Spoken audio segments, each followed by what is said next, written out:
Hello and welcome to episode 68 of The Imperial Truth. Before we get into the show, I'd like to make a little bit of a statement. I'm sure most of you will be aware that on the 26th of May, Alan Bligh died after a short battle against cancer. I only knew Alan through the events I attended at Forge World and a visit to Salute in 2016, where I got to see a glimpse of Alan outside the London Heresy. So I can only really talk as a fan about how much respect I have for the guy who was so instrumental in giving us the game in which I spend much of my hobby and even started a podcast about. I've spoken to and read comments from a number of people who knew and worked with Alan. These are people I respect hugely, and each one of them talks about a man of drive and passion who was not only intelligent but extremely funny and such a damn nice chap. The world is a lesser place without him in it. I know many share the same sentiment as me when I say thank you for Alan for everything he brought to our community, and I know a few glasses were raised Saturday night in his honour. I'd like to say thank you to Mr. Alan Bligh. Okay, so Neil is joining me as always. Hello, Greg. Hiya. I think we addressed this.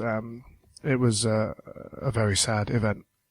Yeah. I saw it on Twitter first off because obviously I wasn't there on Saturday. But yeah, it was quite a shock.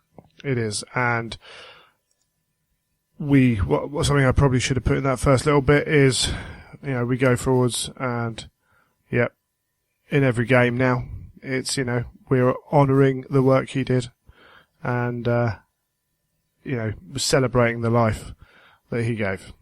But we'll leave that there and we'll start the show. So, hello Neil, how are you doing? Yeah, not too bad. Obviously this is the night, on the Sunday after the fest, so quite tired. Quite tired from a lot of painting that I was doing up until 3:00, this morning. Try and get an entry finish. So yeah, I'll be glad to have a little bit of a rest now and recuperate from all the stresses. Yeah, I was up there for the whole weekend, so a bit different for me, but it was cool. Before we get too much into that, we are still sponsored by Element Games. You will be pleased to know. And there's a small release coming up on the 3rd. Indeed. Obviously, with 8th edition on looming fast, obviously thoughts turn to, where you might buy that, and I will definitely be getting mine from Element Games. Yeah. So I'll be getting my order in with them. So there's a 2-week pre-order, and I assume they're doing the 20% off for new products in that pre-order week, so I had an interesting conversation about that, actually. Well, not with Element, but with another person who owns sort of an independent shop. Yeah. And apparently in the box set, because it's got a hardback book in it, the weight limit goes over so many kilograms. Right. And it means that it's a lot more expensive to ship. Okay, so there might not be quite that bad. So and he said he had to reduce his discount on that box set, because I think instead of being £3 to ship, which it wouldn't be normally for normal box sets, it was £15. Oh, blimey! So it really eats into the profit margin from GW. So he had to reduce the percentage. So it'd be interesting to see what Element do. If they do it at their 20%, they're giving you an absolutely cracking deal. Yeah, I suspect if one isn't doing it, maybe more than one isn't doing it. I know previously GW have done limited stock access for them on the first release for box sets, and people were worried about how if GW would run out. From what I've heard, independent retailers do not have a limited access, that it's unlimited. So GW will not be running out of this box set. So yeah, it's a cracking deal. And we're not a 40k podcast, but there's loads of stuff in there. And if you are looking at it, the range of models in there and the quality of the models, I think is pretty good, actually. I looked at it and went, if you want to, there's all this, hashtag of new, new army for 40k sort of, going around. And yeah, if you want to do it, that's probably a great way of getting into it, because if you want to do a marine army, you've got a nice sizable force there straight off the bat. Yeah, and for those who maybe want to do more true scale heresy, shoulder pads and heads are the same size from the old style armour to the Primaris Space Marines as well. So that does make it a lot easier. The push fit kits that come in the box, the shoulder pads are already attached, I believe, or most of them are. Heads are separate, I believe. So there is opportunity for that. I'm certainly doing a Primaris chapter for 40k, and we'll be buying 2 of those boxes, I think, and splitting them up and getting the rulebook, which is pretty cool. So, yep, if you do that, please remember the way to help the show really is to go to theimperialtruth.com, click on the banner, and shows our support and helps the show out a little bit. And we also have Miles. It's good to see him. Lil Legend Studios. Yeah, he was up on the Saturday, mooching around and having So a he chat. wasn't there Sunday, was he? Because I definitely didn't see him. No, he wasn't there Sunday. But he's cracking on with his thing. His Patreon is getting closer and closer, and he's offering some awesome stuff on that. So go and check out his Facebook page. He's talking about what he's doing on Patreon moving forwards, which will be, I'm going to keep an eye on for sure. And we definitely are having a competition soon to sort that out. And Miles does his usual thing. It's absolutely brilliant. Cool. So have you been doing anything else apart from painting for Golden Demon? Well, yeah, I've had 2 things going on in my life, and that was digging out foundations in my garden. So digging out a massive trench, which was quite knackering, and then in the evening sitting down at the painting table getting the summoner painted. So It was quite full on. How about you? I did mean more hobby, but there we go. That's Neil's life for you. Cracking on painting like my Mechanicum up, trying to get them all to the same level, which, working through my little list, been buying a few extra little pieces I need for my project that's happening.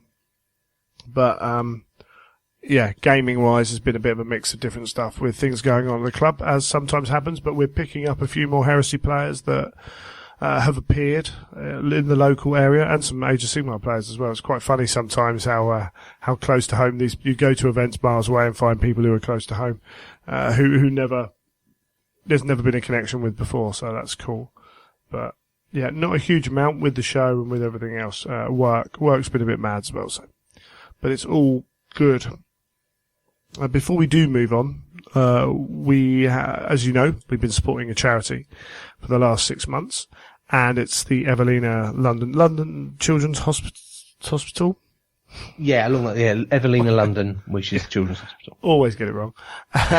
And we haven't quite got a final total because I need to work out how much the show extra needs to pay in. And we need to also auction off that summoner on eBay. Yes. And we will be plastering that everywhere because it will be all for charity. But we're certainly going to hit over £1,600 even without that auction. We're just under £1,600 before I do my bit. So that's great. That's awesome. And that's down to everyone, pitching in, buying tickets and everything else as well. Yeah, it's a fantastic amount of money. Yeah, absolutely. And that's going to go up. And you never know, with a bit of luck, it could go up, maybe up to 1,700. So that's cool. I'm going to send that money off, soon. And we'll leave the auction thing. We'll do that a little bit separately. But yeah, I think that's absolutely brilliant. And that's really cool to see that from my side of things. We did have to cancel the other auction, because, other things going on, it wasn't going to generate the money. I was like, you know what, let's do it properly. Well, that's not a problem. We'll sort that out. We'll come up with more ideas to raise a bit of cash, I think, moving forwards. And as I said, we're going to choose another charity for the next 6 months. And bearing in mind what's happened, we decided, and it was on my mind to do it anyway, was to do cancer research. So, it's, they do great work, as do all the charities, but I think it's timely for choosing very them. timely indeed, yeah. So we're going to come up with some ideas, and if people have got ideas on how to raise money as well, then and if there's something that someone thinks, oh, this will be a good way, or they think of something they want us to do, or something that we can do within reason, then we're more than happy to try it. Yep, absolutely, definitely. And talking about charity is actually one of the reasons we pulled the other charity is because of the Knight Raffle. So this is being run again by Freddie the Swede, and various people helping out in that. It's a raffle to raise funds for the Suns fight against Duchenne's, and they gave away the Warlord Titan before, which was a massive success. I think they raised over $10,000, which is amazing. And this time they are offering, 3 fully painted Knight houses. So, wow. Yeah, that's a lot of knights. Yeah, each Knight house will come fully painted to MKA standards, and we'll have one of Knight Atropos, Castigator, Acheron, Lancer, Magira, Styx, Porphyrion, and Questoris Knight magnetised as well. And I can't remember who's painting all these now, but guys are helping out. I don't want to get the names wrong. You can find out they have an event called Knight House Raffle on Facebook. I think it ends October the 7th, was when they will draw it. And there's a link in that page, and I'll put it in the show notes to get raffle tickets. It's $35 is a ticket, but it's a chance of winning one of 3 Knight houses. I assume that it's not the winner getting all 3. Yeah, that would sound a bit crazy, wouldn't it? Yeah, the winners will be notified straight away. So I assume there's 3 winners. So that's cool. You've got, 3 chances to win. Yeah, definitely. And you can win it off one raffle. One ticket, as it were. So, yeah. You can also go, the London Heresy have put up some photos of them receiving the knights and things like that. So there's plenty to see, and I'm sure as they move forwards, there's going to be more and more, and I need to put my money into this as well. Because that's cool. It's a cool prize, and you're giving to charity. Everyone's a winner. Everyone's a winner. So definitely that's what's so good about these charity raffles, like the one we did and other people do, that you can get something really cool at the end of it, but also you're helping out a good cause. Yeah, definitely. And a massive thank you to the people putting their time in. And I know, obviously for Freddie it's a very personal thing, and you for your son for our one we did, but you still put a lot of time into painting the things we gave away. And there are people helping out with this, painting the Knight households. I might just double check and try and get their names and put them out there, because it's great to see people giving up their time and doing that, because it's not easy a lot of the time. And I don't have the skill to do any of this. I could paint a model, but I don't think it would quite achieve the same price, frankly, and might even take a lot longer. So that's brilliant. Yeah, the Knight household. Go and check it out on Facebook, or check out the other 30k podcasts that are talking about it, because it's really cool. Yeah. Okay, we'll leave that there. No, we won't. We'll go straight into the news, and we'll keep it fairly quick, I think. We're not going to dive deep into Warhammer Fest, because this episode's already got plenty going on with it. But yes, we'll cover very briefly what was been going on there, I think. Forge World beforehand gave us some lovely Thousand Suns. They did indeed, yes. Yes.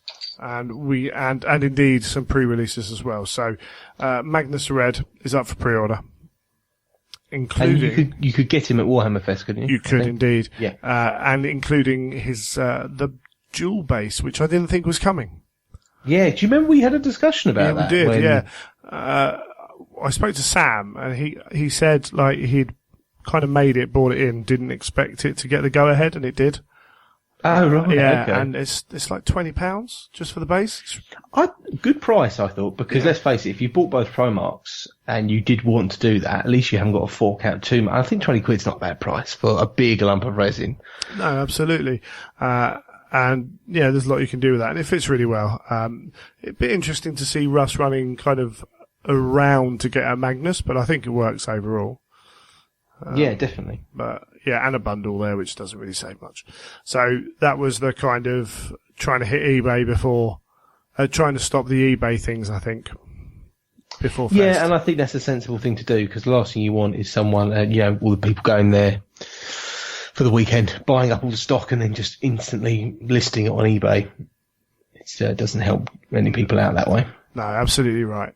And then at Warhammer Fest itself, we got Ammon. Yes. All shown beforehand, should I say, but Ammon looking awesome. Angry at his world being attacked, which is cool. Yes. I think it's a great model. I think it's absolutely fantastic. There were some people, I think, complaining that it didn't look enough like Ben Kingsley. Which just sort of makes you laugh, that when you think, well, yeah, we think it looks like Ben Kingsley, but it's not Ben Kingsley. It's yeah, absolutely. Yeah, whatever. It's a fantastic model. They also had a number of Thunderhawks there, which they sold out of. Did you have a good look at the new Thunderhawk? I had a brief look at it. I really like it. I was quite surprised at how different I think it looks and how much better it looks. And I was trying to explain I think it was someone from Forge World, I said, it's really weird how you think the old one, there was nothing really wrong with it. And then when you look at the new one, you think, that's so much better. And it's it's amazing when you look at the detail, the underneath detail with all the jets, and it just looks sleeker and more able to fly, even though it still probably couldn't fly. No, absolutely. Yeah, I love the little details on the like the upper weapon mounts, like not the wings, the little ones above them.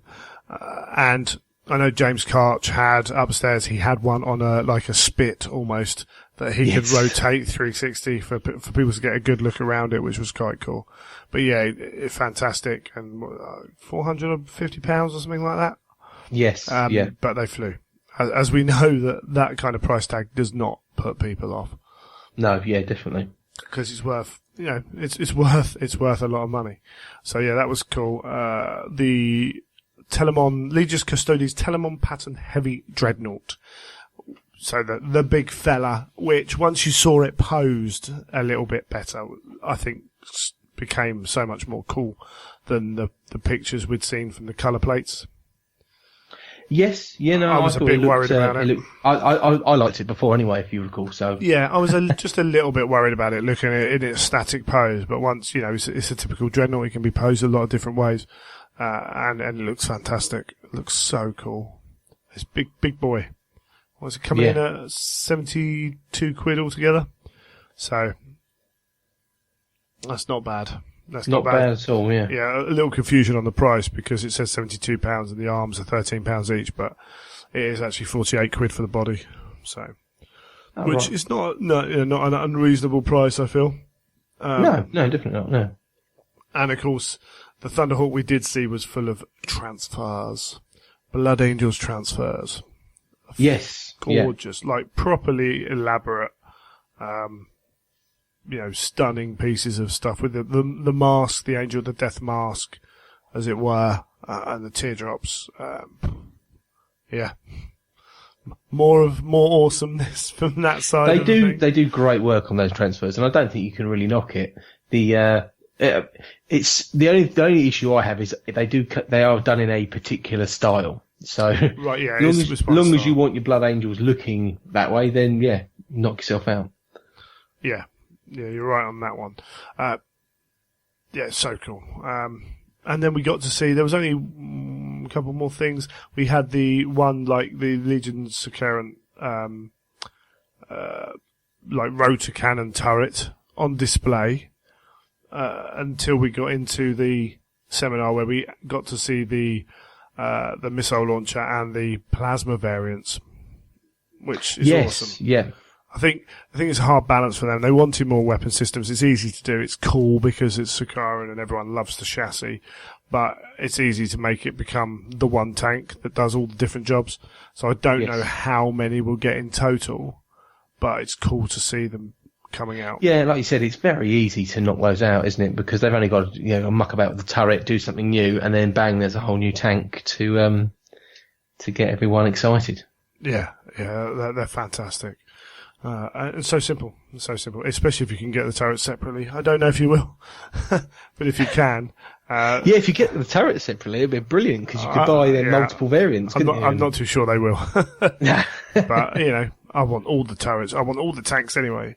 And then we had some Aquilon Terminators. So we had them with like the fists and the pikes and a painted one as well. Again, I was a bit disappointed they didn't bring a couple of these on the Sunday to look at, bearing in mind they got painted ones in shot. Because we had nothing on the Sunday that hadn't been shown on the Saturday. And yet GW did for the first time. Did they? They brought the Primaris Dreadnoughts out, which is huge. So, but yeah, normally Forge World often in the past have bought something extra for the second day. But they didn't have anything extra in that respect. So, hey ho. But these generate a lot of excitement. A, because people now don't have to try and make their own. But B, because they look cool. Those fire pikes look amazing if maybe prone to bend because they're quite thin and quite long, but they look stunning. Yeah. Really do. They look amazing. And the Orion pattern gunship as well. So this is mentioned in Inferno, I believe. It's bigger than a Valkyrie, smaller than a Thunderhawk, but looks gorgeous. Very much in that style of the custodian vehicles. Yes, yeah, but, very, very. But still very threatening, and it's a troop transport as well, which is cool. Custodians need more options. Yes, well, no, it's nice because in some ways they can get all their stuff done pretty quickly, get them a decent sizable army. I mean, not that they need much reinforcement, as we know from the event. They were a pretty substantial force with what they've already got. Yes, they can be. We'll talk about that on another show. Absolutely. And then we got to see a work in progress of Lord Constantine Valdor, Captain General of the Legio Custodes. So, and this is on the computer. So, it's cool. He's very ornate. Yes, as you would want and expect, I suppose. I think so. Some people said he looked a little bit over the top from what they were expecting, but he is like, apart from Primarchs, he's pretty much the next guy, isn't he? So yeah, well, definitely, yeah. He is chief bodyguard. He's going to have all the gear, but yeah, I think this looks really good in potential. It's quite hard to tell sometimes with these images to see kind of how that then translates into the resin. Generally very good, but you're never quite sure. But I have faith. It looks really cool. Yeah, definitely. And that was all we got shown. There wasn't a huge amount. There was some 40k stuff. Can you pause one sec, Greg? Yep. On. Yeah, that was all we got shown. And it wasn't a huge amount of stuff. There was no Space Wolf stuff. But I spoke with Pendrag from the 30k forum, and we kind of discussed that if everything, because they had the transport ship for the Sisters of Silence there. So if you can include the Sisters of Silence and then what we've seen there, and we've got painted Custodian in Terminator armor. Valdor's obviously not ready, but there might be enough there with Specialist Games taking their slots in the release. Maybe something we haven't seen to take us through to the Forge World Open Day that got announced. Ah, right. Okay. So you think that's how they could be spacing it out? Yeah, so it's about 3 months to the Forge World Open Day. Can't remember the exact dates, but tickets are available. They were available at the weekend. I think they're available online soon. Or if not already by the time when this is released. That's about 3 months. And I've heard a rumour, and it would make sense for them to then have the Space Wolf stuff, which, some of it's still being worked on. We know some of it was pretty much done, Heresy Weekender, that it would then be shown off there to be released in that next kind of 3 month period. Yep. So, I mean, who knows? That's a little bit of, none of this is by the word, how it's going to happen, but it seems to fit that kind of schedule, which would be cool. Yeah, sounds awesome. Which would be very cool. We did have the big announcement that they are releasing a Horus Heresy rule set, which is 7th edition with the 40k stuff stripped out, because they're staying with 7th edition for the moment, and you won't be able to buy 7th edition rulebooks soon. So they needed to supply their own thing. That's a big subject. I don't think we've got time to talk about it this episode. we will be talking about it. There's a lot of things being thrown around about why and how and shut up and accept it and things like that. I think it's slightly more complicated. I think the reasons are less simple than the reasons we were told for various reasons. And I think that moving forward is not necessarily a, drawing a line in the sand to say never, but it's what we have to deal with now, and the book will be going off to print very, very soon.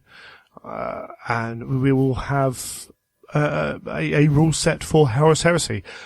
From what I understand, I see a lot of people talking about 7.5. I don't expect major changes in this book. I expect some small clarifications. So bring it in line to make sure that it doesn't conflict with the black books, etc. Yeah, timescale's been a big thing for Forge World recently. They've had a lot of work to do.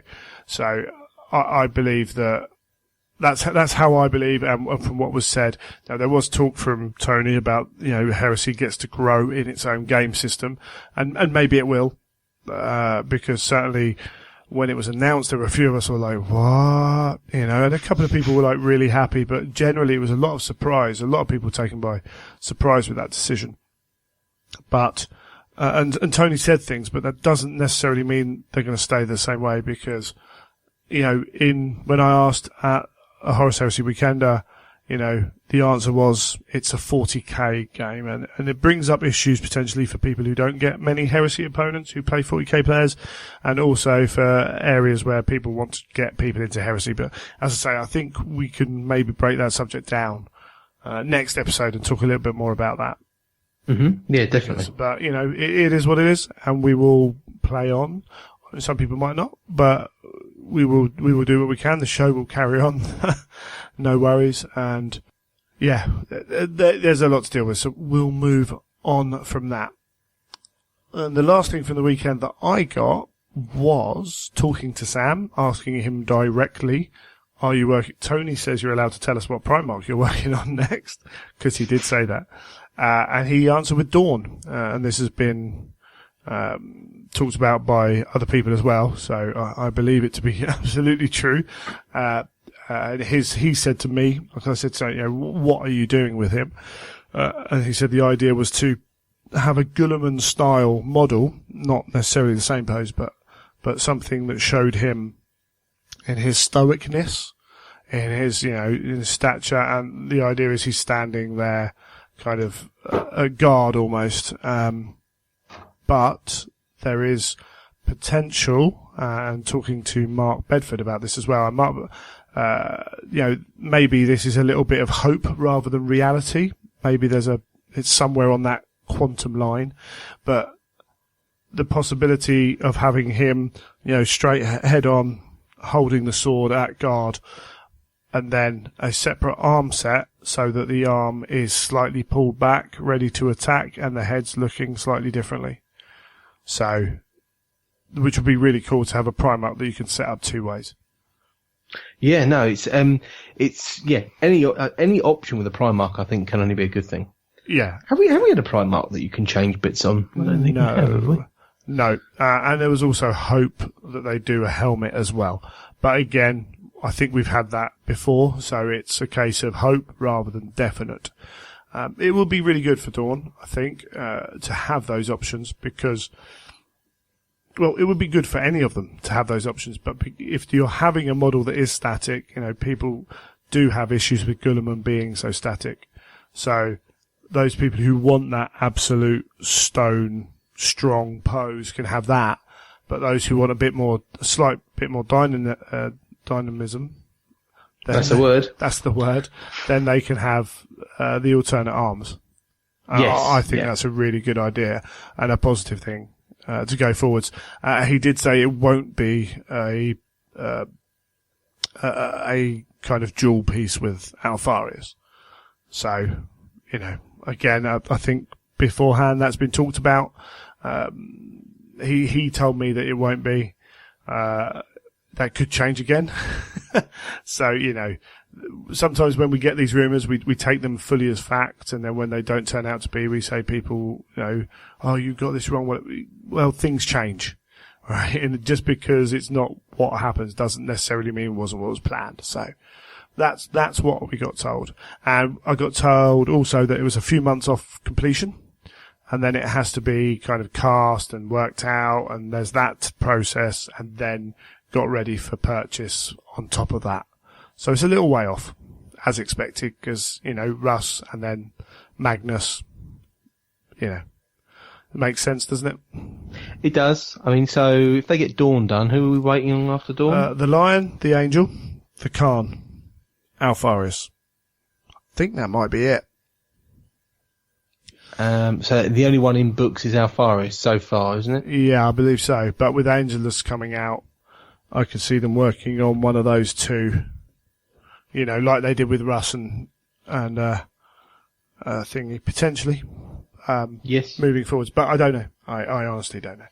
So, just be thankful for the one we get. And, someone's got to be last. Unfortunately, it has to happen. Sorry, Alpharius, you're going to be last. Maybe. Cue all the Alpharius jokes. I'll tell you what, though, you could do something really cool with the Primaris Marines. If you want something that's not stand-outy too much, but is a bit taller and everything else, like taking a basic Primaris and building off that. Yeah, and also maybe making it look a bit like the other Marines, because some of the helmets, you could do some swaps, couldn't you? Make it look more like a... Yeah, so the helmets and the shoulder pads being the same, you can put a lot of stuff on there. It will be taller, but then now Faris is supposed to be a little bit taller. And I've seen people talking about using Primaris Marines to represent those people who pretend to be Alpharius as well. Yes. So definitely. There's a lot of possibility there. And, it's a shame, but as I say, someone's got to be last. But it's cool. We'll get there. We'll get there. Don't you worry about it. I think that was all then from Fest. As far as I'm aware, I don't want to get too deep into that, as I say, because times are pressing. And I think it's cool. I think, as I say, that might be the influence of the next 3 months, and then hopefully moving on from there. Some wolves, baby. Are you looking forward to that? Well, yeah. I mean, I must admit, I was hoping that we'd move to 8th. And I was thinking, I won't touch my wolves then. I'll slowly get them ready, but I won't play with them till we get an 8th rule set. So obviously that's changed a little bit, but we'll have to try and get some more painting them and waiting for the new units that come. And Mark Bedford was teasing me about, he's sitting behind the guy who's sculpting a lot of the stuff, going, oh yeah, this and that, this, and it's like, oh, okay, cool. But until they come out, I don't think it's worth commenting too much on any of that, because, things change and things get misconstrued as well. I misunderstand stuff, so we'll give that a go, see how that happens. But I'm sure it'll be awesome, because it's Forge World and they're awesome, They make cool toys. It's just... Yeah, the thing is, everything they do, I love. And that was something I was thinking about, actually, after the Golden Demon, because I felt very much that maybe in the classic Demon, Forge World aren't as greatly received, possibly, as some of the Citadel stuff. Okay, interesting. Just from, showing people Forge World models and then getting lots of, oh, what's that? I think maybe it could have an impact on people, and maybe I do have a massive love affair for everything Forge World, and I was thinking, well, maybe I should just try and do some non-Forge World stuff for a couple of events, maybe, and just see if that has any sort of, one, changes my painting style, and two, if it, has a positive effect. Sure, yeah, it might. We've got the Imperial Armor book coming out, which is allowing a lot of, which is allowing the Mechanicum stuff, and that combined with the index, whatever they're calling it for the Forge World, we've seen the rules for Chaos Leviathan Dreads in 40k come out. Yes. So we know they're coming to 40k in some form. There's a Mastodon, I believe, in the Fires of Craxus, or whatever it's called, that is painted in the Red Scorpions colours. So that's coming to 40k. There is a lot, it appears, that is moving into 40k. And yes, it's still Forge World, but the mere fact that it's in 40k means it will get more exposure to more of those people who don't know it. Yes. Which is cool as definitely. well. So, and that's good for Forge World because they sell more models. So, they're doing all right at the moment as well. So, yeah. That's cool. All right, we'll leave that there, and we'll come back to talk about the London Heresy.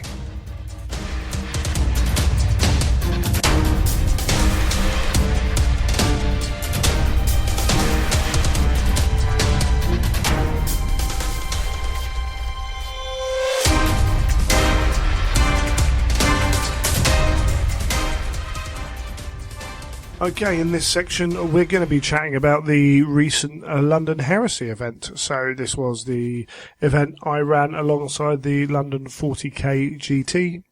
You may have seen we were on Warhammer Live. We were? Yeah, well, indeed. Well, we weren't. No, thankfully.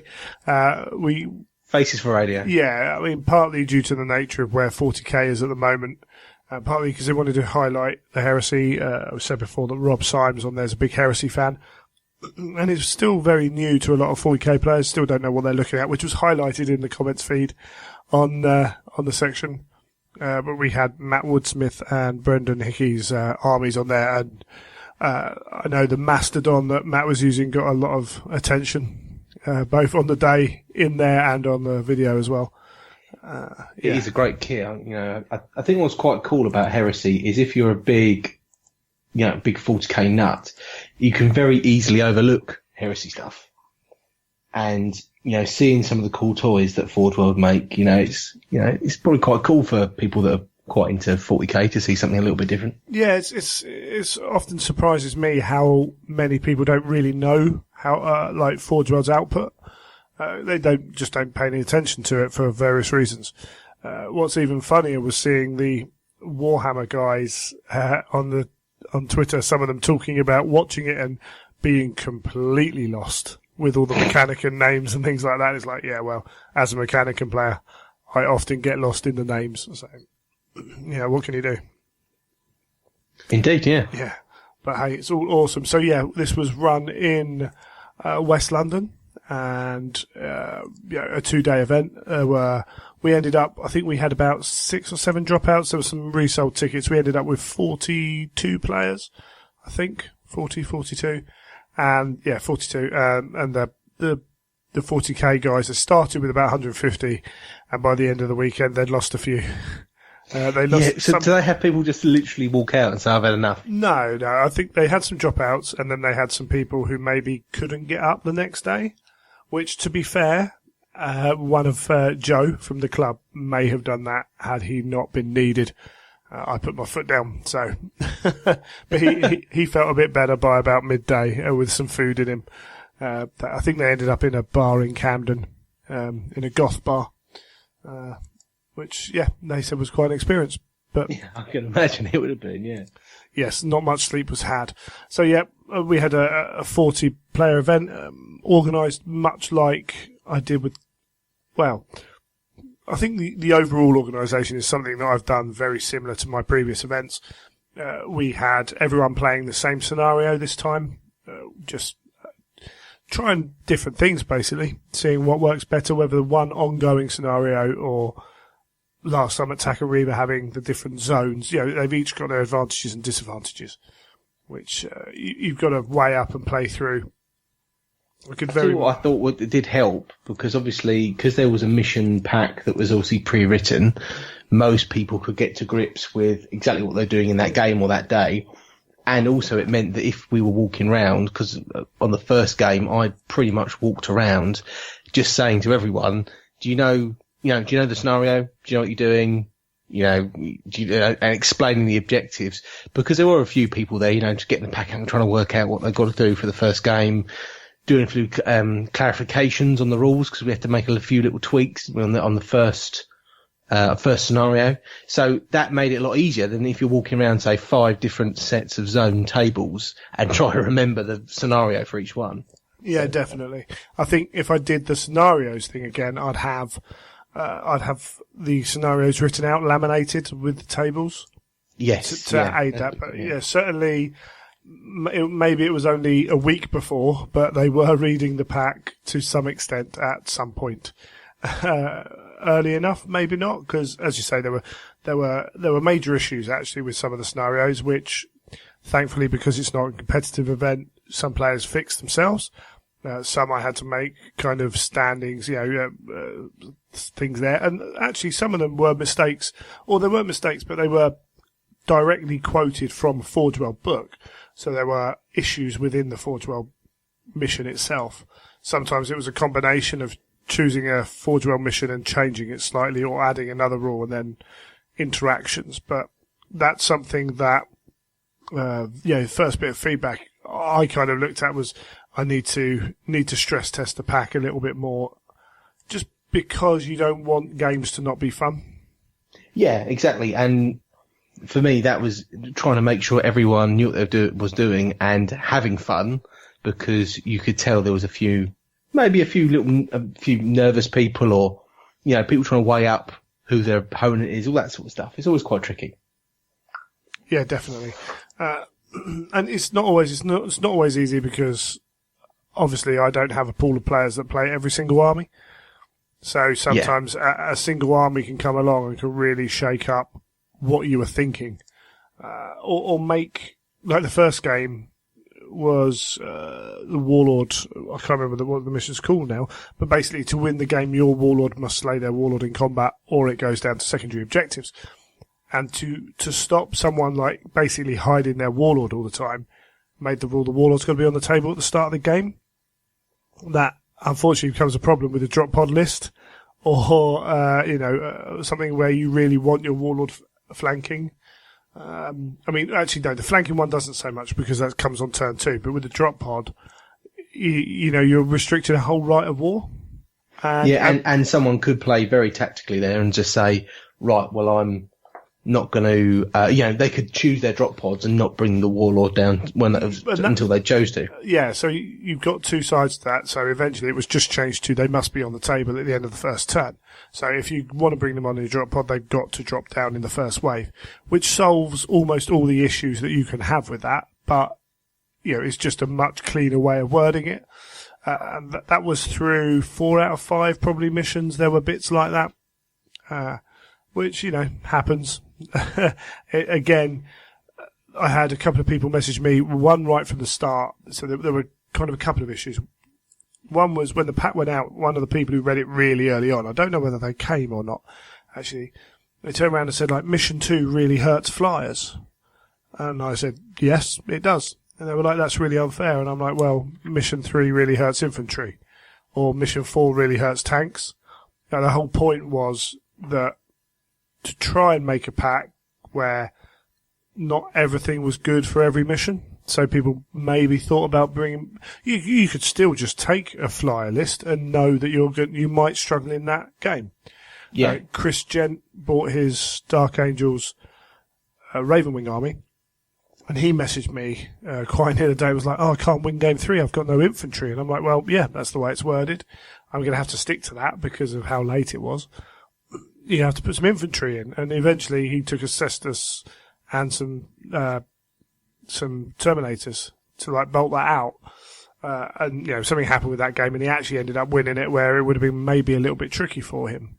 But that was the point. He had an army which had one real strength and style of play, but that mission potentially was more difficult for him. So, which is what you're always going to get if you take a very specialised list, though, aren't you, really? Yeah, there are always ways to break a pack, and this is something that maybe we're going to talk about in much more detail. Maybe now, maybe down the line, I might even have a chat to a couple of guys and get them on. But I don't mind if people bring, because some of the Rights of War, they denote a style of play. So yeah, the Ravenwing, the White Scars, all these jet bikes.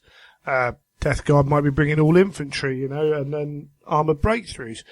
Again, I don't want to stop people bringing the toys that they bought and they like to play with, but I also don't want people to turn up on games and just have a non-game. So that can become quite tricky, and moving forwards in a year's time, it might be completely different. But currently, as it stands, there's a rock, paper, scissors, very definite kind of delineation between armies. Yes, and that's just something we have to try and deal with, because as soon as you start restricting armies, you get people going, well, why can't I bring this? What's wrong with this? And everyone, as we say, has got completely different views on what's A, what fits the background, B, what's hard, and all that stuff. So what do you do? It's yeah, really and tricky. I think, to be perfectly honest, it's not a tournament. People are there to have fun, and as long as you try and make the matchups as fun as possible for people, I don't really see what the issue is. Yeah, okay, if you bring a specialised list, there's one game that you absolutely can't win, so you play it like you absolutely can't win, and you just go hell for leather to see if you can. It's one of those, one of those ones. That's how these things roll, and if you were in some sort of competitive tournament, yeah, you might want to rethink your list or moan or whatever you want to do, but it's not that sort of event, was it, really? It was much more about people just, having some fun. Because there's no prize for coming first. You're trying to fight for your team. So if you win all 4 games and then lose one, actually you're still, 4-1 up in exactly, favour of your team. Yeah. So there is that aspect to it. You're very right on that. Also, I don't know. It's really tricky, I think, with missions because people look at like the ambush mission, right? That's, and people don't like it. Some people do like it, but there's that hard balance between people who, like, we all want to play the game to a certain level as well. So that balance in, inverted commas is something that actually becomes quite important in a way, because although you've got a fun list, how many players are quite prepared to go, I really should do this, but my character is, I did see it occasionally. My character would do this in this situation, even though it's tactically the wrong move to make. But there's nothing wrong for the person next to him to say, well, actually, no, that's a silly idea. I'll do the opposite. There are two both very valid ways of playing the game that actually both can be very narrative. One maybe is more narrative, but, they're both narrative. So you've got all that to try and deal with as well, which becomes another issue. And one thing we were trying to do was get people into matchups that provided a decent balance within the context of the scenario. I did make some matchups and actually go, no, I won't do it on that scenario. I'll do it on this scenario, because if it's on that scenario, they've got no chance. So, but we have this diverse gaming, scene within the Heresy. Luckily, it comes down to approach a lot of the time. So there were a number of lists there that were on the harder end. Not as many maybe as I thought they'd be, but all those players actually, that I had one or two issues all weekend. So 100 games basically, or 200 games. No, 100 games, sorry, go mad. And one or two issues. And, some of them weren't even, when I mean issues, they were just just a different point of view. Yes, yeah, and I must admit, I was walking around quite frequently, just trying to make sure everyone was, I had to stop to every table pretty much every round, I think, just to see what was going on. And I think I only got asked twice, and it was either about a very simple rule clarification, like, I can't remember this. Does this thing do this? And it'd be like, oh yeah, I think it does. Or it was just a thing of, in this scenario, does it play like this or does it play like that? And it was really sort of, it wasn't like nasty, gamey sort of like, oh, he's trying to do this and is he allowed? It was just like a little bit of clarification. And can I do this? And it was so, everyone I thought was so well mannered, and everyone was like, just out there to have a bit of fun. I don't think there was any nastiness at all. I had a couple where it was like, Greg, in this mission, it says this. And I'm like, yeah, you can't do that. And they were like, no, I didn't think so. But they were like, maybe. But it was done in a light-hearted manner. I think the one thing, I want to talk about this with other events actually, because, Pete was there, who's running can't remember the name now, the event down in Southampton, Zone Mortalis thing, and they've got videos up for it on Facebook, which are really cool. But, my event pack I did for my first event got copied, almost word for word sometimes, which is fine. But actually, take it, I'm not the greatest at this. I just did it. So thankfully now a lot of people, like the Durham event, took that pack, and you can kind of still see similarities, but they took it a step further and did a lot of extra cool stuff with it. And I'm like, awesome. I can now copy someone because Yes, I'm not the best indeed, at doing yeah. that. They did that, and then say Pete down in Southampton, they've looked around at what's going on and gone, you know what, we can do something different to that, and they've done that, and other people have gone the other way, and this year particularly, I've seen a bit more diversity, which is really cool. But the one thing I put in my pack very clearly, right from the start, I've done it for all the events, is like, this is how this event runs, and sending out that clear message of saying, look, anything can happen, and if you're not going to be able to cope with that, don't come, because I don't want you to get upset, and you won't want to get upset. But this might not be the event for you, and that's fine. People don't go to tournaments because they want to play tournament games. Cool. If you don't want to play, a really narrative game, don't come to a really narrative event. So that helped that everyone actually came with the right attitude. As you say, there were issues. Sometimes I went to tables and they were like, yeah, this mission kind of did that, so we've agreed to do this. I'm like, perfect. It's fine. Are you happy with that? Are you happy with that? Yeah, cool. Awesome. Crack on. Not making up their own game, but making sure the game worked for them. Yeah, exactly. Yeah, and there's always going to be little grey areas that you need to iron out with everything. So, but I thought it was a really, really cool vibe. And I remember I did speak to one guy, and he sort of he said, "Look, I've had 2 matchups of the same, not army, but army list. But yeah. So I think I played Salamanders twice already, and I think this was like he was on game 3. And I said, look, if you get another army, we've picked someone at random for you, and it's another Salamanders, just come and grab us and let us know, and we'll swap it out for someone else. It's just one of those unfortunate things. He'd been picked. He's like, do you know what? I think he lost all 5 games as it goes, but I think because he played 2 similar armies, he's like, no, I played it twice now. I don't really want to play another similar army. Well, there was my first event, there was a comment, there was a couple of comments actually from various people. One of them was like, there were only 2 of this type of army there, and they played each other game 1, surprise, surprise, or something along those lines. And actually, I think sometimes people forget that that's what happens when you do random. Right? Random doesn't mean that everyone gets someone completely different. Random means that those matchups can happen, and yes. it's not as unlikely as people think. And I think that's something that quite often people forget when they look at probabilities and stuff, is actually how likely is that event to happen, and it's not that unusual. So yeah, there were 3 or 4 Imperial Fist players there, so there's quite a good chance that a traitor will get to play Imperial Fists, for 3 or 4 games. Yeah, cool. If you've played them twice already and you don't want to play them anymore, it's the kind of event where I can make sure that people don't play those anymore, unless, they want to. If they want to play them, they're fine.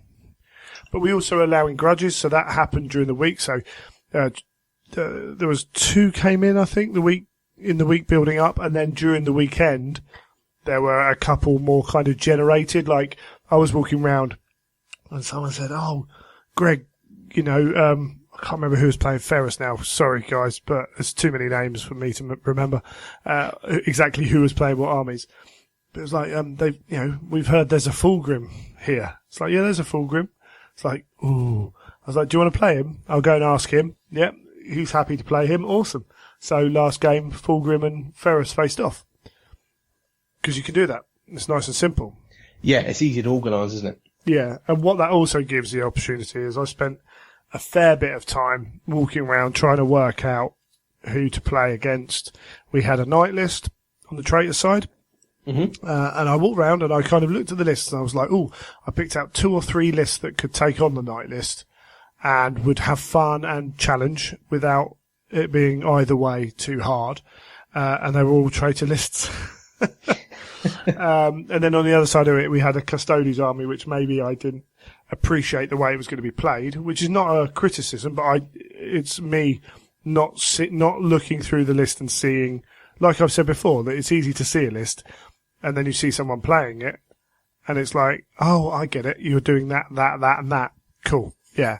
So I think I misjudged that one, and I didn't start picking his opponents till too late in the day. Yeah, and the funny story behind that one was Mike Fuchs, who was an old school friend that I hadn't seen for 20 years.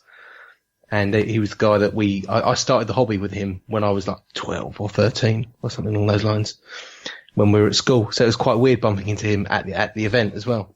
Yep, so it's all your fault. It's all my fault. And the funny thing was, when I was watching him play, when we used to play as kids, and we used to play when we first got into that second and 40k, he was the most competitive player. He was the one that was always winning and was writing the hardest lists, and hardly anyone could ever beat him. And then when I was watching him play, I was like, yep, you have not changed. You're exactly the same as you were at school. Yeah, I put Joe against him last game. I put Joe against him, and I think Joe got well beaten.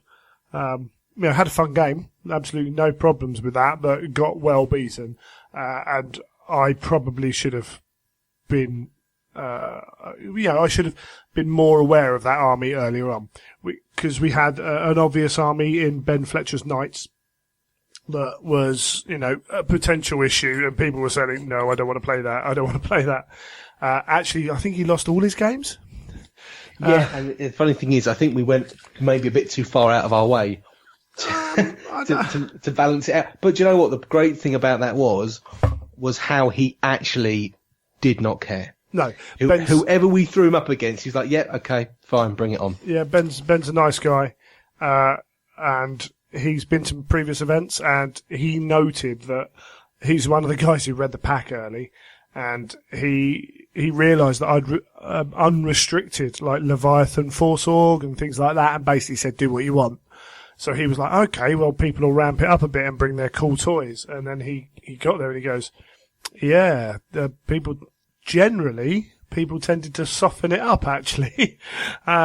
So, yeah, I kind of expected a little bit harder. So I said, well, you're going to have to face off against these things. But actually, his warlord was very easy to take out, Dracovic. And, I don't think the missions potentially helped him. I think that was a good thing in a way. But yeah, he played with a smile all weekend. Last game I let him off and gave him a random draw. But yeah, no, he was great. He absolutely probably summed up the spirit of what I wanted to achieve, which was like, okay, you've got knights. Sorry, dude, but here's a bad rule for one game. His knights save was reduced by 1. Their ion saves, and say for the first 4 games, his opponent was picked for him. And it wasn't the only one. I saw we had Dan Evans had Russ, and I think first game I put him up against a Prime. I can't remember if it was luck or I put him up against it. But then I was like, actually, yeah, Russ is going to go hunting Primarchs. There's plenty of traitor Primarchs around, so every opportunity he was put up against a Primarch and repeatedly died, as we'll find out. And at the other end of it as well, we had guys or lists that weren't doing so well. And there were a couple of occasions where I was like, you know what, let's throw up a list that's about, the same level. And again, will be fun and challenging at that level. Because that's one thing that narrative gaming doesn't do, which tournament gaming does do. In theory, a Swiss tournament system will, by game 3, start to put people against, people who are running a similar combination of player skill and army.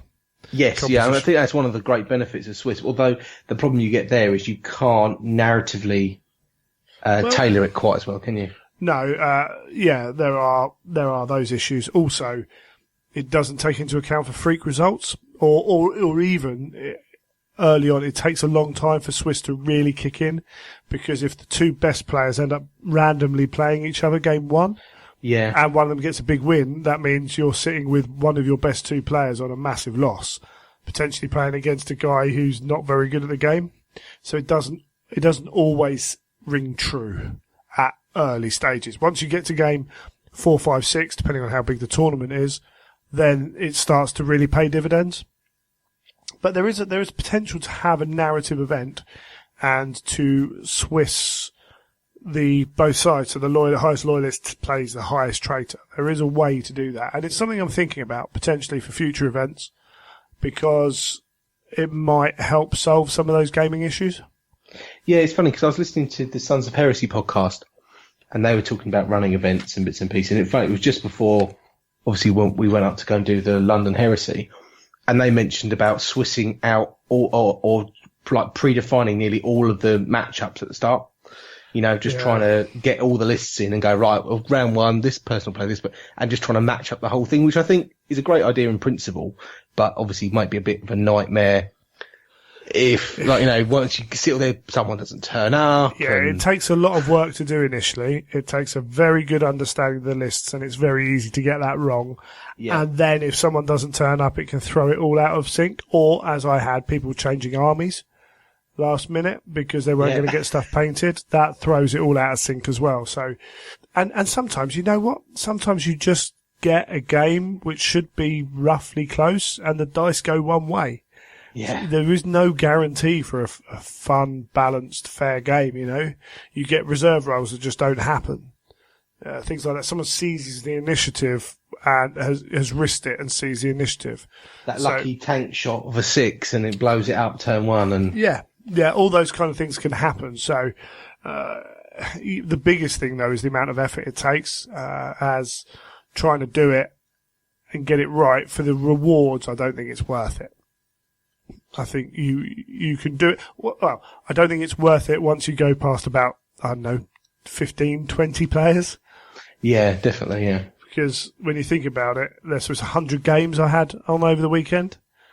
That's a lot. I must admit that the unsung hero of the event, I think, was Tom, sitting on his laptop, just trying to work out all the matchups and trying to put people against, because he sat there like an absolute legend on his laptop. Yeah, so Tom Landy, he offered, well, I asked him, or he offered, I think, and I said, yeah, cool, come up.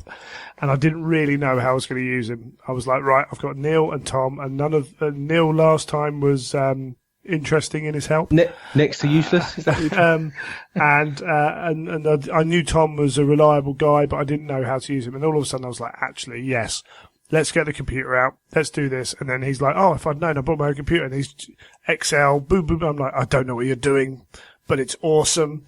And he arranged all the stuff for me. So Tom, is a massive thanks to Tom. I was gonna leave that till the end, but we've mentioned him, so I'll throw that in now. That took a lot of pressure off. But I think that's what really helped was one person sitting there, just, accepting people's results in, updating the spreadsheet, starting planning a match, because we were planning matchups halfway through a game, weren't we? If there was, should we get so-and-so to fight? Oh, well, how about they fight? So you could match up some of them beforehand, results coming in, it just sat there, and it made life a lot easier, because when then you had to then dish out who was playing who in the next round, it was nicely... or, it felt easier to sort of relay that information. Yeah, and, that freed me up, as you say. I was literally walking around the tables, looking at what people had, trying to work up who could play. And for some of the lists, it was like, right, okay, next game he can play this, next game he can play that, and I was lining up 2 or 3 games in advance, because I knew that, like the Knights, like I realised later on with the Custodes army, that there were potential issues for certain players against those lists. So yeah, it freed up all that time, and it allowed all that data keeping of character deaths, because again we had the character deaths and the issues with that. So should we mention Zardu Layak? Yeah, well, why not? We'll do that now. So yeah, previous events have been single pointed, so every game was the same point, and this meant that character deaths meant a lot. In this event, with having a 1,500 point game and then 3,000 point games, there's only Zardu, Dracovic, the Salamanders guy, can't remember his name. There's only about 3 or 4 characters that were omnipresent for all 5 games. And like the Primarchs weren't, obviously only 3,000 points. So yeah, Zardu Layak, we lost count basically of how many times he died over the 5 games, because there was 2 of him. There was only him and Korax, I think. Him and Night Haunter were the only ones to have doubles. And bless him, yeah, he died like 6 times in the first 4 games, I think. It was really funny, because that was sort of the running thing then, wasn't it, for every time you did an announcement. Yeah, well, even better was Willard's was with the Blade Slaves, so his Zardu Layak had his Blade Slaves.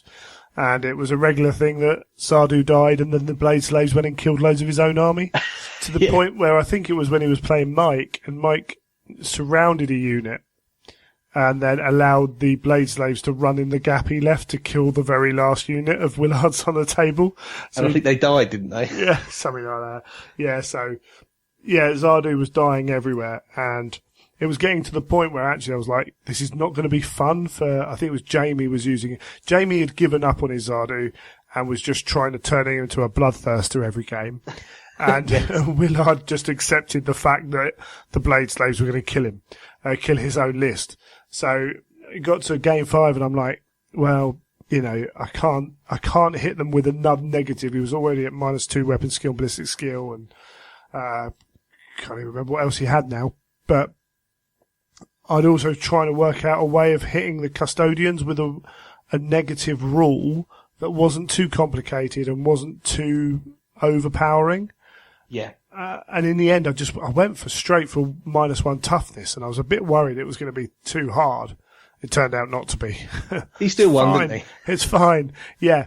But, so I was like, I can, you know, being a narrative, I can generate this now by Zardu Layak hasn't been dying. Zardu Layak's been sacrificing himself, using his own blood to create this ritual, to create this warp storm, which has drained the power of the custodians. And then I allowed them to use Zardu at full power for the game 5. I don't know if it helped at all. Bless him. But yeah, it allows that cool stuff. And, you know, people keep interested about what's going on with those characters. So I like doing that. I know Mr. Jason Mullins isn't a massive fan of that, but everyone else is. And people are always interested to hear who's hurt, and what they can do against them. It also adds a bit of story into the event as well, doesn't it? And it was really cool having an announcement and saying, and Zardu's died again, and adding a bit of flavour into the games. Yeah. So, yeah, it probably if you played Zardu, you know, in the following game, it was quite a laugh because you knew that he was probably going to die again. And everyone was quite happy when Russ had -2 weapon skill, so they could actually hit him, and things like that. Yeah, because, you know, yeah, there were lots of little stories, so the knights were getting, people played into it as well, which helped. And right from the start, Ben Williams, who notoriously bought the, Typhon on the landing pad at the first event. I think that was Ben. This game he's made a Mechanicum army with some Custodes as, Arkan lands kind of trying to keep the webway open for those who've read The Master of Mankind. And so he'd made his objective markers to be kind of part of the structure of that as well. And it created this story and was like, okay, Greg, and he'd written a story with it. I'll try and put it up, a link to it up in the show notes. But he'd written this story about how that was their job, that's what they were doing. So he was like, right, Greg, I want to throw all the demons at me, throw all that at me. And unfortunately, there was only so many armies that really worked well against that. But he ended up fighting off Johnny's demons, and I think Angron tried to force his way into the webway at the end as well. So he was, you know, asking for those lists, which is cool, which is great to have as a organizer of a narrative, with someone actively, you know, kind of looking around at what he could do to help his narrative. Yeah, definitely. Yeah, that was really cool. You know, and all the other guys, I'm never going to have a go at anyone because how much narrative people want is an individual thing. But everyone was, as we've said, everyone was playing in that spirit, having fun, enjoying the event, and seemed keen to hear the other stories going on as well, which is always good. Was there anything else about the way the weekend ran before we go into the technical things? Well, I mean, I think one of the key things, we had the whiteboard. Yes, where I was going to mention putting stuff up. Good, thank you for that. So yeah, I did take a couple of small whiteboards, and my idea was to have the Loyalists and the Traitors pulled aside, and then to go through things with them. I was going to actually use one of the things I was going to use Neil and Tom for and myself was one of us would be captain for each side. To take, because we've done it before where we've had player captains, and it's been mentioned by some people it doesn't really work and it's effort for them and they don't have time to do it. And I was like, yeah, actually, they're right. So if we take that off onto the organisers, we can walk round and give that. And I was actually getting to the point of writing little speeches to give out to each side and things like that. But the nature of the event was we were in one big sports hall with 40k going on, and 40k was the big event, and they used the microphone, and that microphone was loud in our ears. It was loud, yeah. Well, we couldn't do it, so I had to kind of just get everyone in and bellow what was happening. So luckily there was a big whiteboard. Which we wheeled in, and that's where I could log the information. So who won each round, how many victory points there were going on, which didn't really do a lot. I just thought might keep people guessing or interested, and also to log how many times each of the characters had died. And it was quite funny by game like about 4, it's like people waiting as I'm walking up to the board to see who's going down on the board, which is, again, it's just another nice little thing. What was funny was particularly at lunch on the second day when all the armies were set up, to see the 40k players walking past, looking at the whiteboard in utter confusion. And then just listening to them talk, it's like, that bloke's got one of those big double tank things talking about Matt's Mastodon. It was like a different world for a lot of them, which is really cool. Well, I like confusing them all and putting my Iron Hands army out on the 40k best army table. Just to confuse everyone. Yeah, it didn't win. No, I didn't, funny enough. But yeah, it was fun to see, particularly when those armies were laid out, how many of the 40k players really took an interest. And there was game 2, did Sai have the Mastodon? No, it was the other Salamanders player, wasn't it? So yes, it was, yeah. We had 2 Mastodons face off against each other, World Eaters and Salamanders, like in the middle of this table. It just creates such a different spectacle to what's going on with. There were some well-painted 40k armies. Yeah, we're not going to have a go at that, but it was very much a tournament environment where I don't know their pack, but one of the top tables had they were using alien figures as their Slanesh demons, I think it was. It's a very different feel, and it's neither better or worse in a way. It's a different event, and I think that's something we have to remember. But it did generate a lot of people coming over, a lot of interest in what was going on in the Heresy. Because again, I don't think a lot of people have seen a lot of these models up close. I don't think a lot of 40k players have even seen the Primarchs like in real life. Yeah, definitely. So that all is an enticement. And I heard a few people talking about, actually next year I might be playing more 30k because of those cool stuff. So. Well, that's always a good sign, isn't it? It's always good to see that it's more getting our side of the hobby out, because we're still a niche. We're still quite a niche of this hobby. I think people forget that, Forge World are selling loads of this stuff. It's like, where we are still small fry compared to 40k. Yeah, you saw how many people were at that, tournament, and I bet you there's tons of those going on around the country all the time. It's, I think it's so much more accessible, isn't it, 40k? Yeah. You can walk to any Jank Games workshop and pick up an army and crack on. Whereas, if you're doing 30, it's a little bit hard. You can get in. Yeah, but if someone doesn't read White Dwarf and they just walk into store, do they even know Forge World exists? Oh, exactly. So there is an element of that. But yeah, that was cool. The whiteboard up there. I will say that the painting was good. You judged your side of the painting. The votes the player voting went very one-sided, but there was one army where I approached the gentleman and said, look, next time if you come to my event, and he said, yeah, life got in the way, and I'm like, yeah, that's cool. That's not a problem. I'm not here to have a go at anyone, but because he could see he could paint, it was obviously that he just hadn't got stuff finished. And he took that on board in the way that I meant it, which is always a relief because I didn't mean to, it's hard sometimes to put that across without sounding really negative. But it was just a case of, people coming to these events, and I've advertised it a certain way. I need to try and keep that up, because it's down to me at the end of the day. It falls back on me, not the individual players.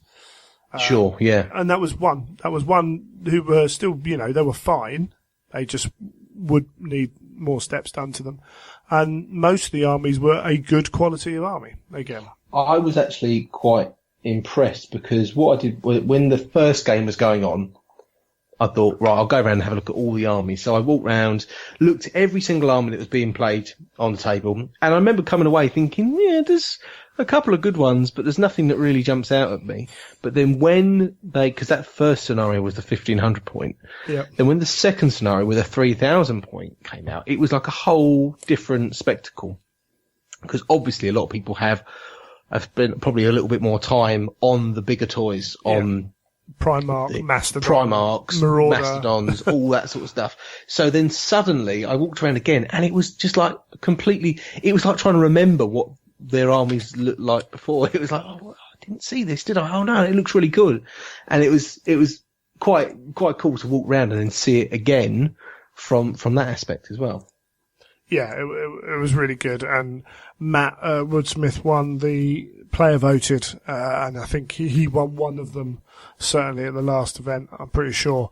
And if you want to see his army and you've got the Twitch account, go and find the game 3 of day 1 of the London 40k GT. There's some brilliant close-up shots of his army. And there was close-ups in there that I didn't see. Like there was a great shot where they showed a picture of the pistol. Yeah. That the apothecary's holding, where he's written Mercy on the side of the pistol. And I just, some cracking paint jobs, bits and pieces he's done with that, and conversions and stuff. It's a fantastic looking army. Yeah, really well done. And then the judges voted one. We were stuck. There was 3. There was Matt, there was Simon Davies, and there was Brendan Hickeys, and we just kind of pushed Simon to the top. But it could easily have been either of the other two, couldn't it? Yeah, definitely. Yeah, definitely. I walked around and picked out the sort of 3 main contenders as I saw them. And, it wasn't easy, but then I sort of turned around to you and said, right, these are the ones I recommend. Let's discuss. And we probably spent a good half an hour debating what was good and all that sort of stuff. And then I think you walked off to the tables and had another look at them and all this sort of stuff. So it was, it was properly thought about. Yeah, and we're not out to we're out to give awards out for the effort put in as well, and reward people for what they do. It's great to see a different style as well, because some armies do stand out much more, and that's why we do player voted and judge voted, because they are 2 different things. And that's not to say that Size was any better than Matt's, was any better than Brendan's. They were different, and you look for different things a lot of the time. To pick them again on a different day, it could have been a different way round. Oh yeah, definitely. I mean, what I thought was interesting was there was some clear people that were painting like maybe MKA style armies. That very sort of you can spot them, can't you, when you go to a tournament, and you can see what how they've been done, and they look great. They look fantastic. But there were lots of people that hadn't done that at all. They'd done stuff in their own style. It looked fantastic, and it really, there were some amazing armies. And what I loved was some of the, with armies, because we had a part of the competition, wasn't it? We had a single miniature or unit and also a vehicle.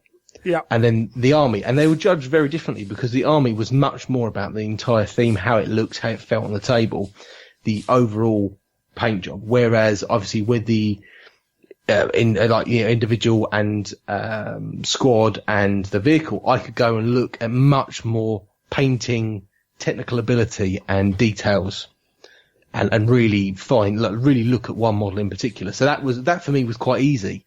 But when you're looking at a whole army, there's more to consider than just the technical ability. Yeah, and it's something I've learned as well over the years, over chatting to you and hanging out and being a bit more observant. It's amazing what can be done with a very simple style executed very well. And sometimes that gets and that's a skill in itself, but then the more diverse skills of painting are something else. And yes. And sometimes that's confused in between. And if you can do both, then it's fantastic. And some people can.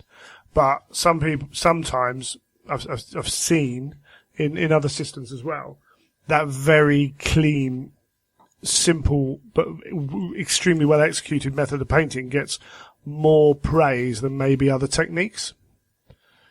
and it's hard to balance those techniques against each other. Who can say what's more important at any time? Because sometimes it depends on what you're painting and how you're painting it. Oh yeah, definitely. Yeah. So and for those actually, so the individual unit was again Cy Davis Single, his Cataphracti character. Yes. Yeah. Which was like kind of an example of why he won the army award, really, because a lot of his army was, pushing a standard. And it was, when I went through the single and squad category, I was looking at a lot of stuff going, wow, that's really nice, it's really nice. But then when I got to that one model, I went, well, it sort of beats everyone hands down, really, because it was so well done and everything had been, it was almost to the stage where I went, if you entered that in a Golden Demon, I'd be surprised if it didn't get a finalist pin. It was up to that sort of caliber, and I was really, really impressed with how good that sort of Cataphracti, I think it was a Praetor, looked. It was really, really well done. Yeah, it's quite dark, which means that I don't know if everyone looked at it quite the same way. But there was some really good stuff in there. It was great to see. I might have to split that up into 3 different sections next time. Who knows? And then on the vehicle side, I saw Jamie actually approaching with he had a Sakaran and a Dreadnought in his hand and was trying to work out which one. Said, you can only enter one, mate. And he was like, oh no, which one? But his Sakaran was fantastic. It was. And the one thing that for me really did it for his entry was, everyone, there was some great painted stuff like Brendan Hickey's, what's it called? The conveyor, not the conveyor. The macro carried exploration. And that's it, that one. It was brilliantly, lovely painted, lovely transfers. But what Jamie had done, which not many people had done, had gone into every fine detail on the model. He painted every lens and picked out every tiny detail, which I think a lot of people when they're painting an army don't go into that sort of level because it's just too much work. Because they're sane. Yeah, but he'd gone down to the absolute every little detail he'd done something with, and I was really impressed with it. Really impressed. And he didn't quite finish his whole army, so his Porphyrion wasn't up to the standard he wanted. Because his whole army was really good as well. Oh, and yeah, we can keep, even with 40 people, you can keep going through that. I think. So you have to draw the line somewhere. Because, I think we might as well talk a little bit about the armies now, actually, and some of the awards as well. Because there was some really cool stuff. So as I say, Jamie won Best Vehicle, Cy won the Best Individual Character, Simon Davis winning the army and Matt Woodsmith winning the other army. One thing I forgot to write down was on because I gave out like result slips just to keep track of information, work out who played who, etc. And I forgot to leave a space to write stories on, which I think led to people not telling me quite as many stories for the historiographer award, for the story award. Yes. So there was a handful coming back. But the best one had to be Dan Evans' Russ just being completely useless in combat. So he led him off. He abandoned his squad at one point, and then 18 plasma guns got out of a Sons of Horus vehicles and shot him, and then some other stuff, and then Horus went in and finished him off, and then he charged Perturabo and rolled like 6 or 7 2s and 1s to hit. And so he didn't even hit him, and then he failed in his last game as well. So just absolutely useless. Russ was just running straight into brick walls for his 3 games. Bless him. But he tried. He kept trying. He kept trying. That was great. We had the best objective markers. Ben Williams won those because they went with his army. He also won the originator for his list, for his story, for making Ark and Land and all that. In that was really like the highlight of the background style of what we were doing. Yeah, which is really cool. Johnny from the Sons of Heresy won the sports award, as it were, the best game award. He's always going to be up there anyway. but having a podcast might help. But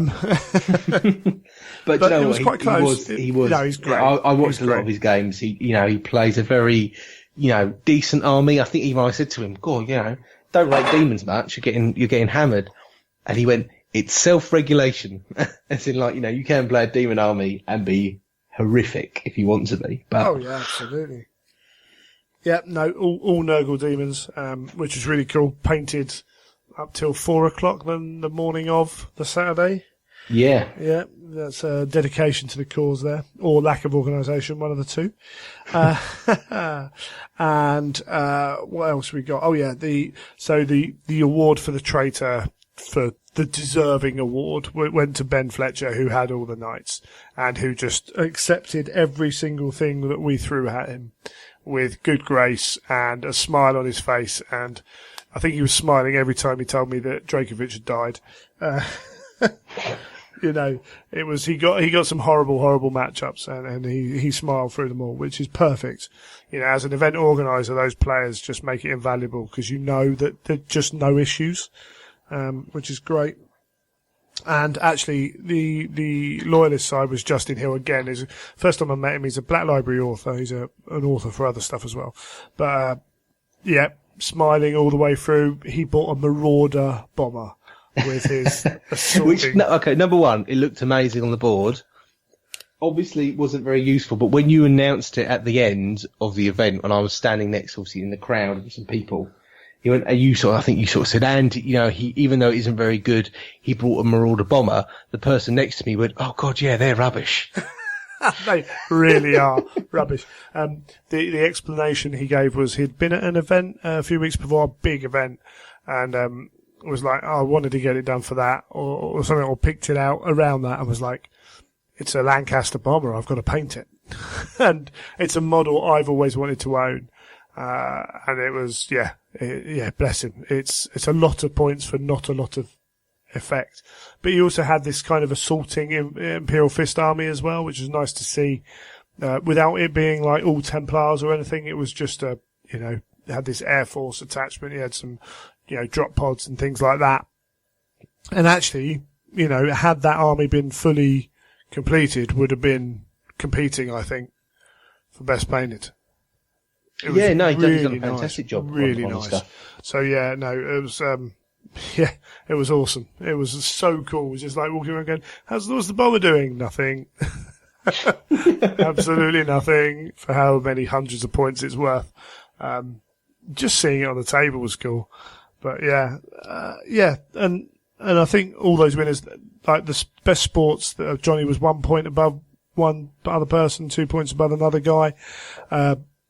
I could have chosen a number of people for the best in faction traitor Loyalist.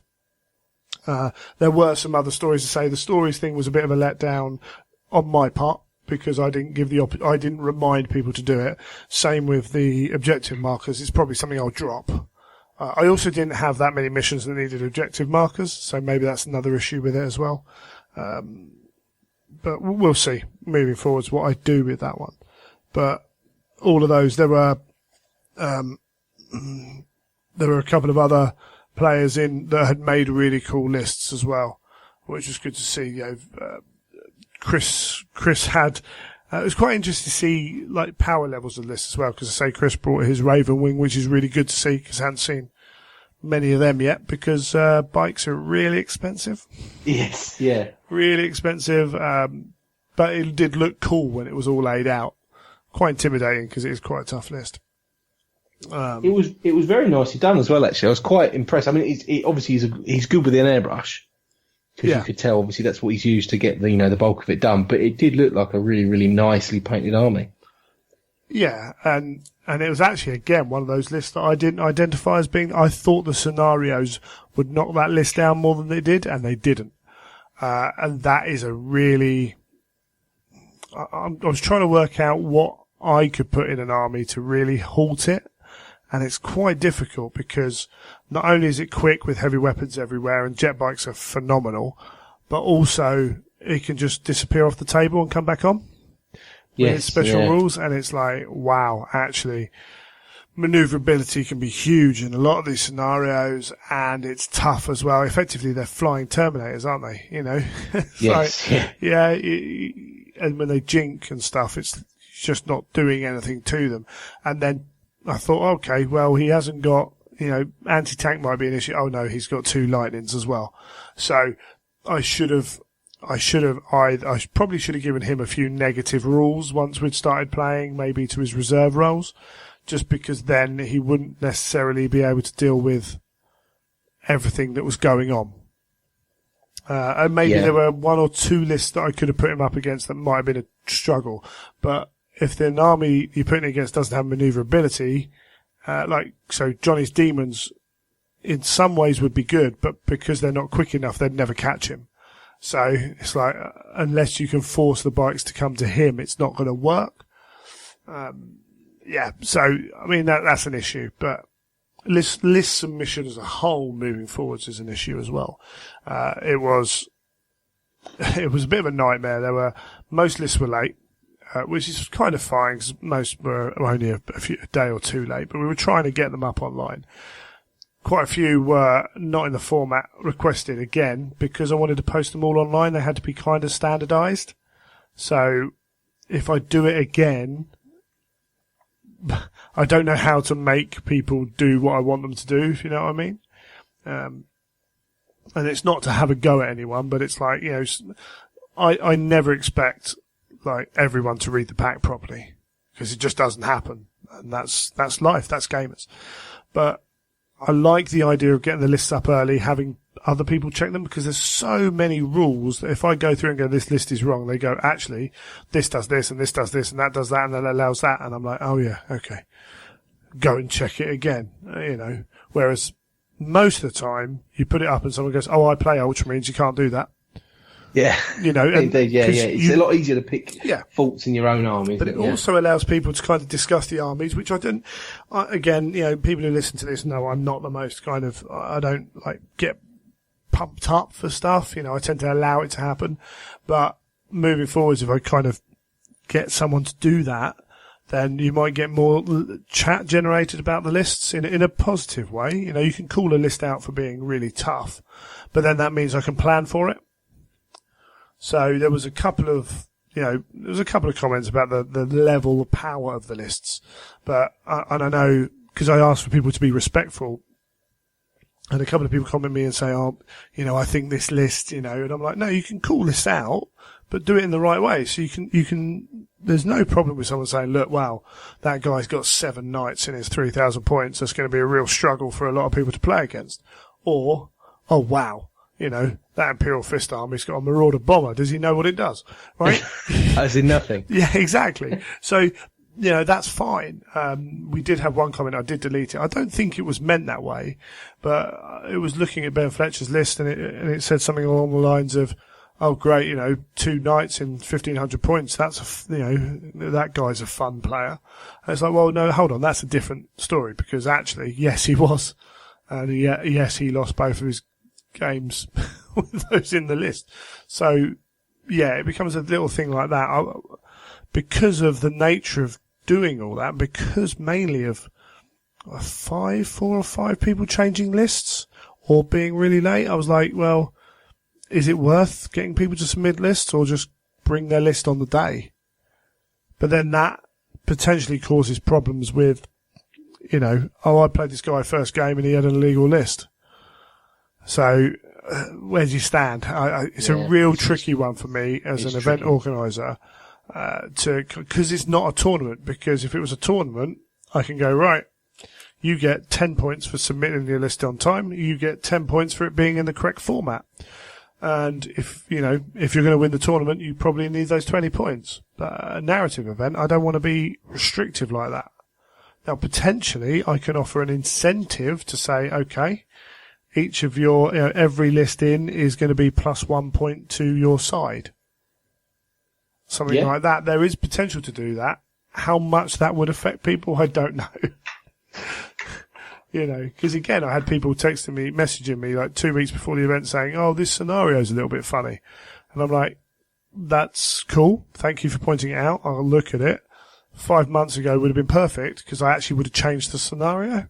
Yeah. And that's fine, because at the end of the day, I haven't noticed it and other people haven't noticed it. So the fact that someone's pointed it out is still good.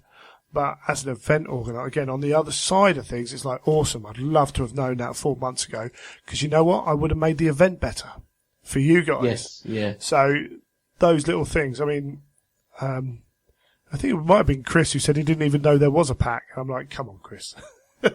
Like, you've been to my events before. You should know that. But, bless, it happens.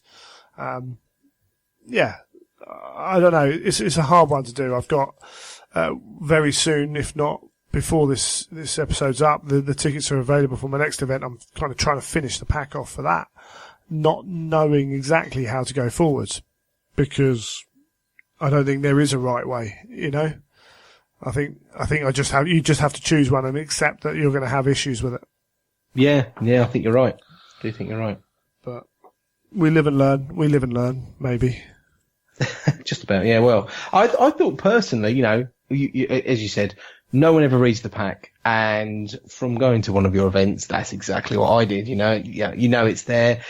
First thing I did when I opened up the pack was look at how many points I needed for the army, wrote that out, and then closed the pack down. And then on the day, I remember going, "Oh, what's the first game? How does it work?" Yep. Because often with these things, it's my time. Do I want to sit here and read this for half an hour, or should I just read the little bit that I need to know and worry about it later? And that's ultimately what I think most people do. Which is brilliant as well, because I spent weeks trying to write a backstory because for it's a narrative event. Well, yes. And then you wonder, you sit there and think, 4 people read this maybe, and tongue in cheek, because I don't mind, it's part of running the event as far as I'm concerned. But, and not everyone's going to read the backstory, and that's cool. You know what? That is cool. That's fine. But you do sometimes sit there and think, how much do I need to put in?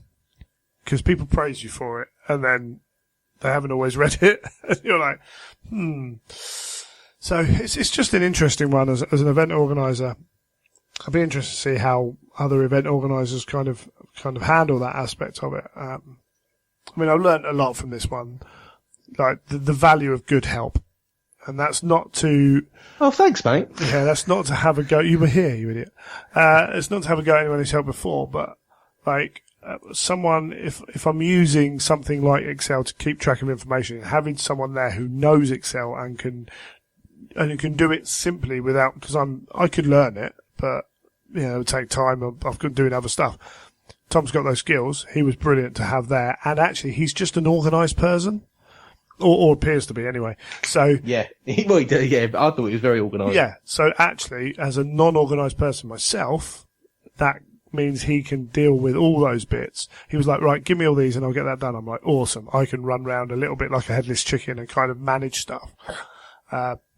We had other issues at this one where it was the first time I've run an event with those guys, and we were very much kind of a side event. So I had show. Yeah, I had to rely on them, and things didn't quite go how I thought they would in my head. Bit of lack of communication maybe on my part. Learn that moving forwards. Again, something with having the lists in early was hoping that I could set up all the first tables immediately, which ended up being a bit of a scramble. Less awkward than last event, but still not ideal. So, yeah, we're doing, but that's the nature of working with those guys now. I've done it once. I know what to expect next time. I can speak up a bit more. I can be a bit more proactive, and they've got plans there. As far as I'm aware, it was all a very big success for them. They've already got awesome plans for next year, which I'm sure will come out in due time, and they'll be well aware of what's going on. And, it looks like I'll be running, the second part of the London Heresy, next year. So I'll have to write some more fluff that you won't read, Neil. Yeah, well, who reads the fluff? Absolutely. But moving into my other events, as I say, talking with a couple of guys to come on and help do similar roles. So yes, if you've got a good idea for a scenario, if you've got to do this, put it out there and actually show someone else that scenario who's not just going to skim read it and say, yeah, that looks fine, but is actually going to think about what breaks what doesn't work, not what breaks in terms of what armies are really amazing at it, but, firstly, does it work as a scenario? Does it make sense? That kind of stuff. So, yeah, we're looking at all that and going forwards. Hopefully we can learn from the next event. The one thing I didn't have much control of at this event was like the tables and the terrain. Thankfully they had mats for all the tables, which helped immensely because the terrain the terrain was made for a 40k tournament, so it's functional. Yes, it literally was like you're going to get the same buildings virtually on every table, and that's, it's going to be very, almost like in a competitive world, you'd want it all to be very uniform, wouldn't you? Yeah, and I misunderstood some communication. I thought we were going to get some more terrain. I actually turned down offers of people bringing some terrain, which could have improved some of the tables, but it wouldn't have improved them all. I wouldn't have got enough for all the tables, so then that becomes, is it better to have half and then make sure people are swapping tables? Maybe it is. But also, those people have got to bring that terrain with them across London, and if they're bringing it on the day, they've got to bring it early enough for us to set up the terrain, or for the terrain to be set up. So that's something we'll look into next year. So for those guys, they're storing all this stuff for, 200 players. Who knows what's going on next year? It's got to be, if it's not functional terrain, then it takes up so much more space and time and money and effort and everything like that. So it's never going to be like the stunning example of, kind of what you can do with a board. And part of that is the numbers involved as well. It's easier to do that when you've got 20 players at an event, 10 tables. When you've got 40 players, it becomes a lot more difficult. So, thankfully, as I say, the mats really helped though. You didn't notice, if that had been on green tables, it would have looked a lot worse. Oh yeah, I think the mats made a massive difference.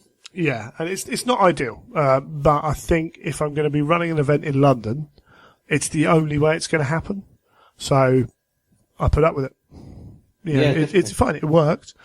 Again, last time at Firestorm was brilliant because we just raided all their scenery.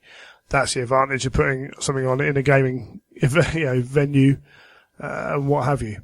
It's just nature of the beast. But yeah, there's a lot going on there. I had some feedback from some of the guys. If anyone else was at the event wants to send feedback, then please do. events@theimperialtruth.com. And if anyone's got any more questions about it or anything else, maybe as we go through doing the other events, I'll talk a little bit more about them. This episode could be quite long. I'm aware of that. We've gone an hour and a bit already on this one section.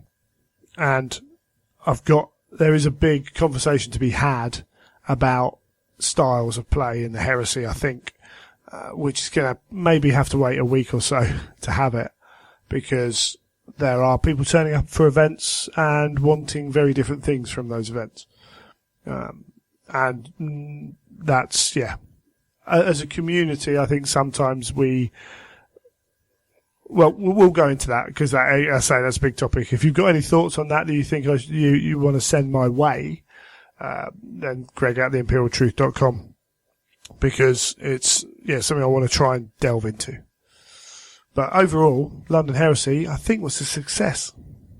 Yeah, I definitely say it was a success. I thought it went really well. It was great being able to go home on Saturday evening and sleep in my own bed. I absolutely loved that.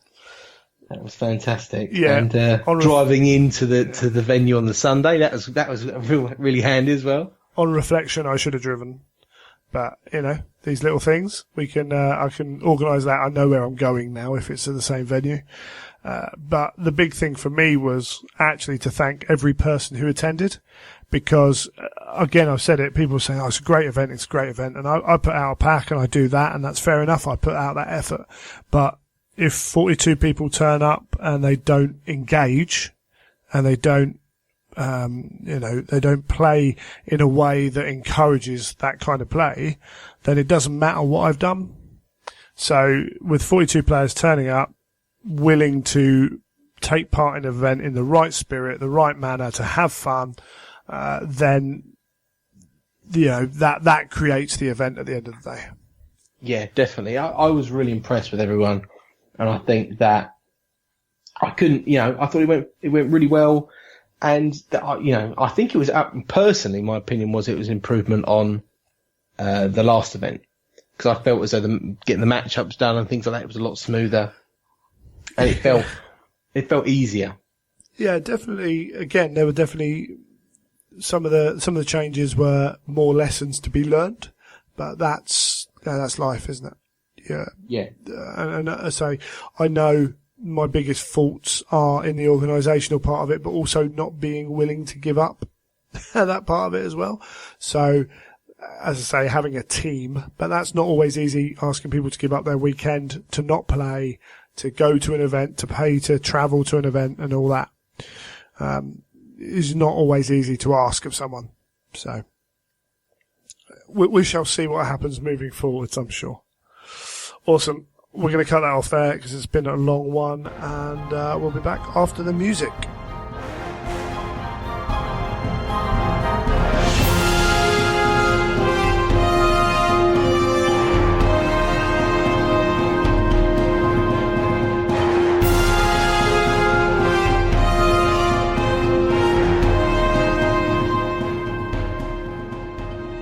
Welcome to Neil's segment, How to Be a Better Newbie. Yeah, absolutely. We had this sent in by a guy called Paul. Okay. And he highlighted a few things. I think we're going to take this one at the moment as How to Be a Better Newbie with clubs, because there's different types of newbies, but potentially going to a new club, finding a new club can be an intimidating experience, particularly if that club's got a close-knit group of guys who've played for a long time. But, yeah, definitely. But there are little things you can do, I think. Yeah, definitely. I mean, the key thing for me is like, with everything I've always done like this is always, you try and find people that are, like-minded individuals.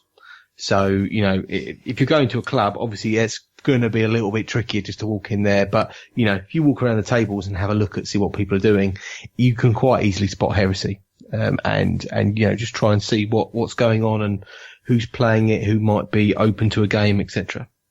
Yeah, I mean, one of the easiest things to do, like in terms of finding that out, is talking to people. Now, sometimes that's not easy for people, but going up and asking, and including in that, it's like, oh, I'm looking for a new club. Do you guys play heresy?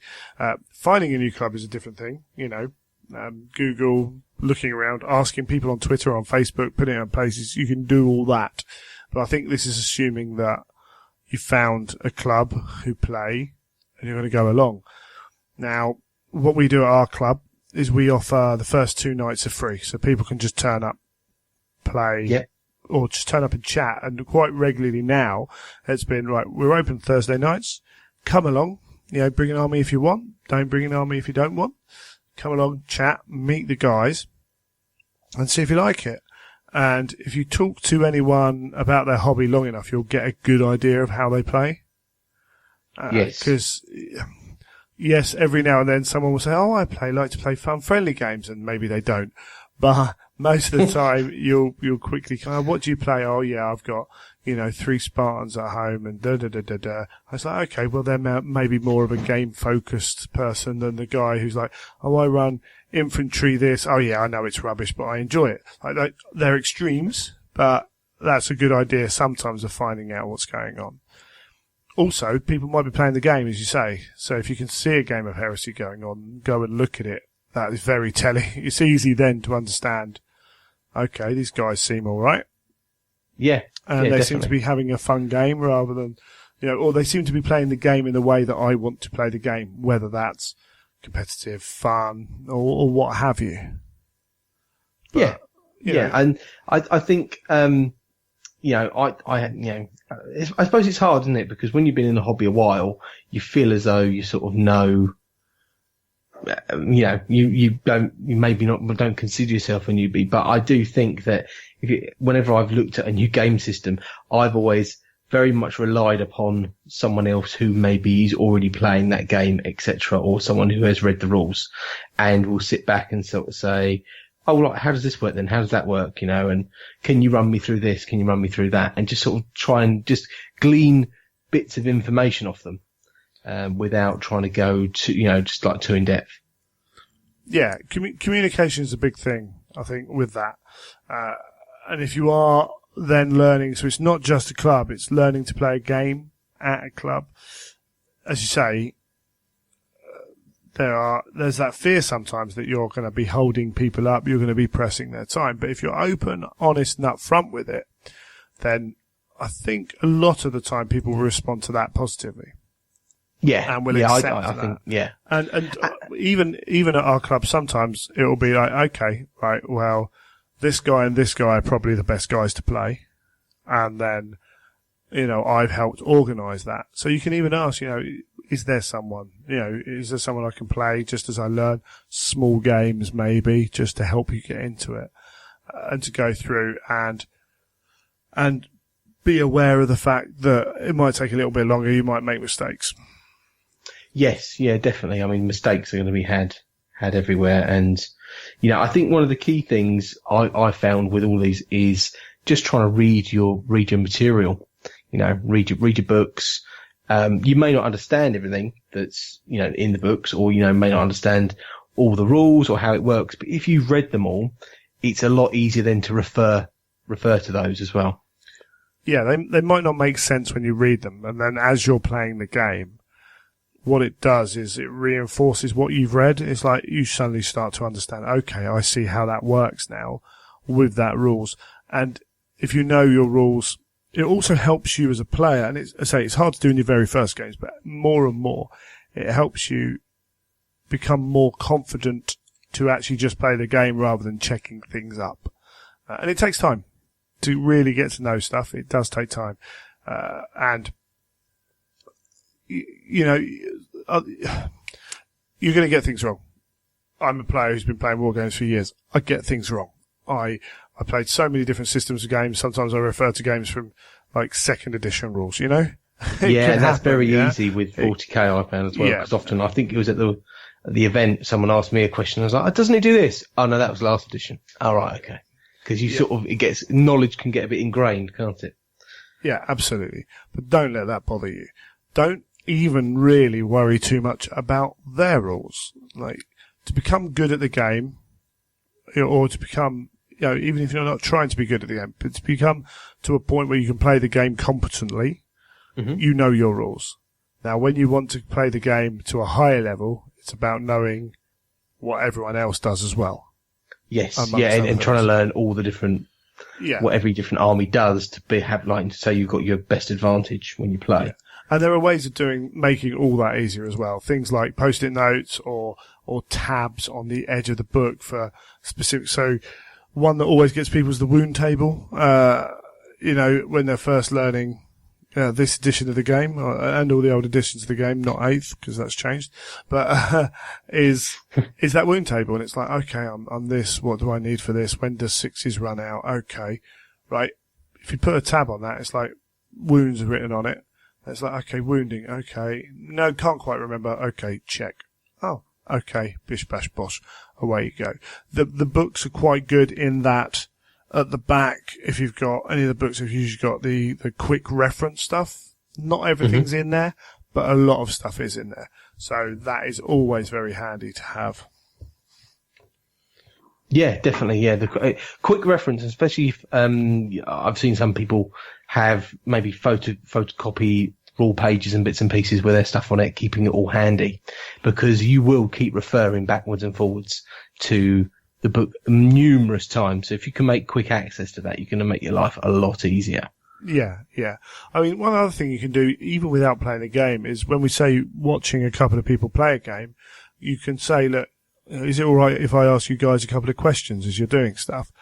And even without doing that, you will pick things up. But if you say, oh, you know, that doesn't, I've read the rules and I don't realise that bit, and it's like, oh, well, yeah, this is the one exception to that rule. Okay, right, okay. Moving on, or this works slightly differently because of the nature of the units involved. So those kind of things you might pick up from watching other people play as well. And again, most people won't have a problem explaining a little bit like that. If you are in a group and you aren't getting any of that, and there is, people, oh God, this blooming newbie, I'd actually say try and find a different group. Now, again, not everyone could do that. If you're not in an area where there's lots of groups, you're going to have to work within that confines you've got, and that's, that's not easy sometimes. But you can change the way people react as well. But that's a different story. But most of the time, I think people will be fairly good with you.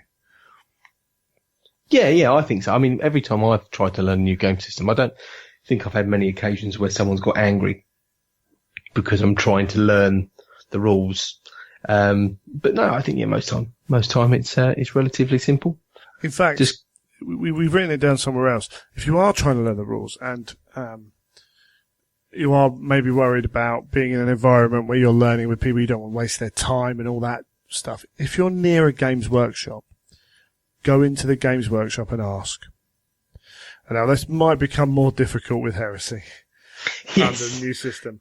But even then, you might get help from the manager because they might be a Heresy fan.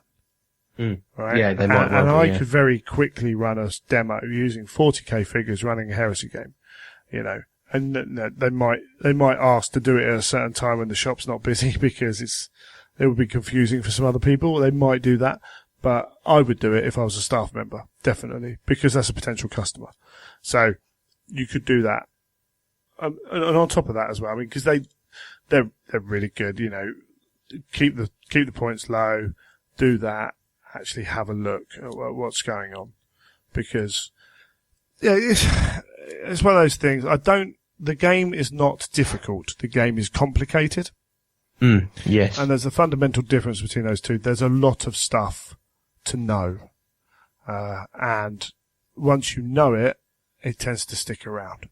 But getting it in your head is not always intuitive. Yeah, and sometimes I've found that, where rules can easily be misread, someone might play it one way, someone might play it a different way, and then you start getting yourself in a pickle. Yeah, definitely. And we've got a couple more, I think, which are really big to anyone playing any new system. You want to go first? The main one is obviously learn how to lose, if I can put it. So you basically, you're going to lose a lot of games. So you've got to just basically have as much fun as you can and just let your models get taken off in vast droves, because they will do. And try and have as much fun with it as you can. Yeah. Because if you lose gracefully, someone will probably say, yeah, let's play another game. Or let's, should we do that again? Or do you want to do it? Yeah, rather than throwing your toys out the pram. Yeah. And, being that guy is not a good thing. That's kind of both of them in once, really. Yeah, losing gracefully. So it's a good thing for any game to be able to do, to accept the fact you've lost a game, to appreciate why you've lost a game. Regularly at a club, one of our guys is like, oh, I lost this game, I couldn't win. And I'm like, well, what did you do? I did this, this, and this. Oh, right. Have you thought about maybe keeping that unit back and advancing with this? It was like, oh, but this. And I'm like, yeah, it makes that job harder, but it makes these jobs easier. Have you thought about that? Oh, well, maybe. They're very easy. They look to what went wrong rather than what they did wrong. Yes. Dice failed me, or he did this, or whatever. It's like, well, what did you do wrong? But when you're learning in terms of rules, that might not be an issue. That's more of an advanced thing for real noobs. But the ability to lose and go, you know what, well done, mate, let's have a game. It was good fun, blah, blah, blah. And then to also, because you're new and because you might not have the right models, you might not have, the balances you want going forward, you don't know necessarily what you're wanting to buy, the chances are you're going to lose. As I say, knowing the basics and then knowing how to win games can be two different things as well. So I've seen people again picking up games going, oh, this isn't fun, I'm not winning. And it's like, well, you're not going to win the first few. It's not. Yeah, and if you're playing a game because you just want to win it, you're not going to have many nice games. No. If what you're getting from the game is the result, then every time you lose, you're not going to appreciate that game for what it was. And in the long run, you're potentially meaning that people aren't going to play you. But I think generally most people in this hobby are, that's a given for them. They know what they're doing in that respect. I think there's a very, very odd occasion where someone is who values their worth, their time on whether they win or lose. This is a social hobby. I go to the gaming club even when I haven't got a game to hang with my mates, chat wargaming. Yes, exactly that. Yeah. When I play a game as well, it's even better. Yeah, it's that. It's when I go to events. It's throw some dice. I really enjoy playing a game, but mostly I enjoy meeting the people who also play the game and playing the game with them. Mm-hmm. But yeah, I think that might have been a bit scattershot, but hopefully that answered some things. Again, feedback on this section is really wanted, frankly, because we don't know how it's going down unless you tell us. Definitely, yeah. This one was quite difficult in a way, because I had to go back to thinking about when was the last time I was a noob in a game. And it was Heresy, and that was, however many years ago, but that was the same as 40k. So when was the last time I was a noob at 40k? Blimey, 97 or something like that, when I really picked it up probably for the first time, or, it's a long time ago. I relate it more back to, because I used to play just solely 40k and GW games. Then when an independent game place opened up in my area, I then ended up, that's when I first played X-Wing. It's the first time I played lots of other games, and I'd never played a different game, if that makes sense. So suddenly I was like, well, how does this work? These are different dice. And I had to learn it, and I had to learn it with people in the store. And you learn the right ways and wrong ways of doing that, because some people, can't abide you asking too many questions or getting it wrong frequently. So yeah, it's good stuff to know. Yeah, absolutely. And hopefully moving on, we'll get some really cool subjects to talk about. Yes. Awesome. Hopefully so. Yeah, we'll take a break and we will come back with Michael from Tracker Words.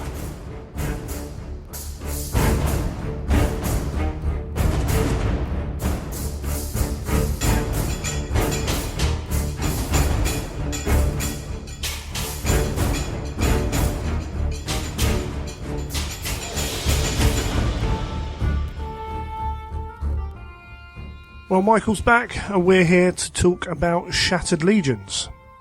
So, when was this released? Oh, it was released, as we're talking, just a few weeks ago, I think. Was it start of May? Something like that, yeah. So it's quite new. However, the stories in it aren't. No, they're not. So it is book 43. It is a numbered book in the series, but it contains all of the stories that were previously published in Medusan, which was originally that Warhammer World exclusive, and then was sort of reprinted for a non-limited one with an extra story. So all of the stories from that, and then Graham McNeil's novella, The Seventh Serpent. So it's sort of a really themed anthology, but they've all been in print before. Yeah, absolutely. And it's one of those books that needed to be put out.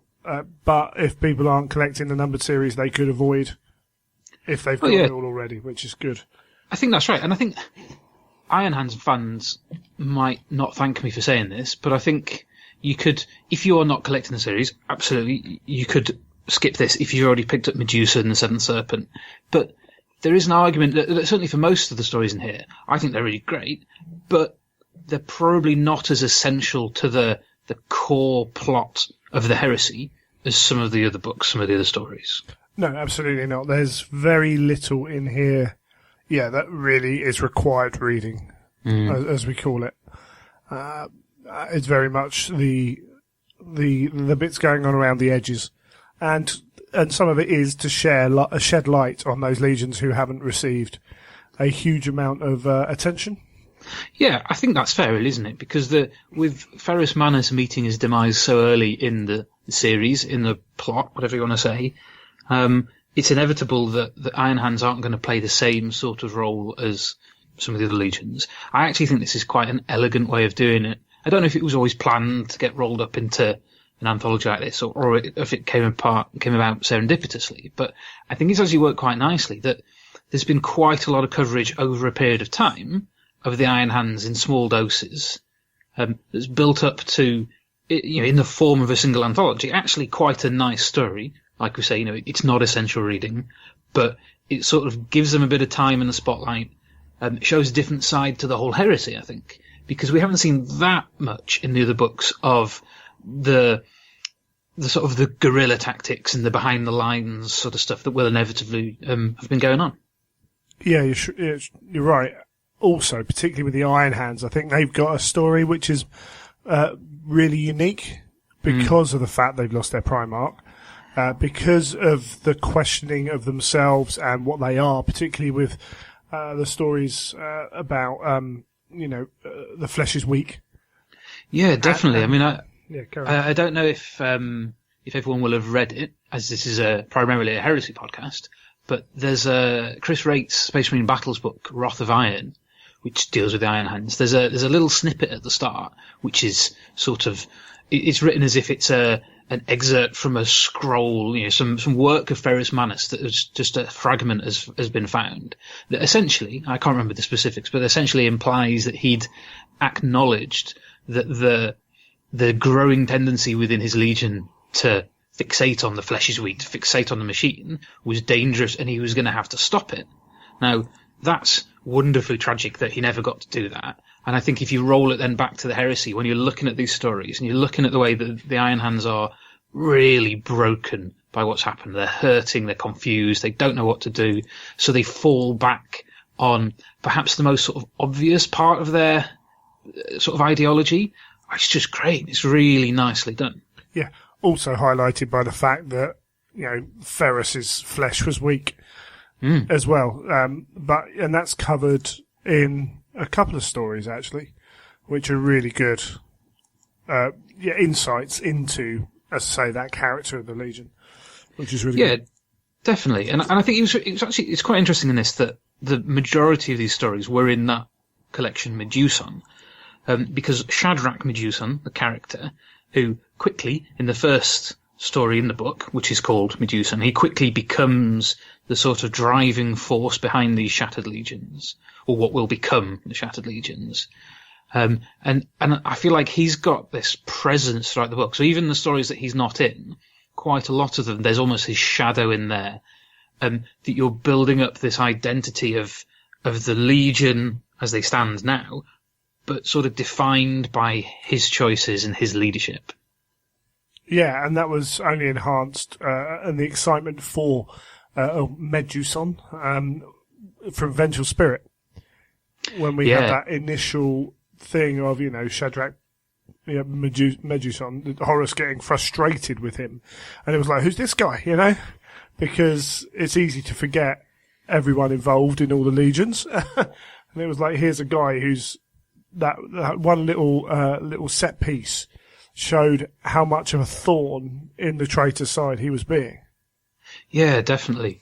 I actually found, because I've just finished reading the book, so rereading everything, because I'd read Medusa, so I've just finished reading it as a whole, and I was surprised at how much, in hindsight, how much ties into other stories. So there is that moment with Meduson himself in Vengeful Spirit, we could talk about, that demonstrates exactly as you say, the impact he's had even on Horus, not just his legions and his warriors. But there's so many little things. It harks back to Little Horus, which, am I right in saying that was in Tales of Heresy?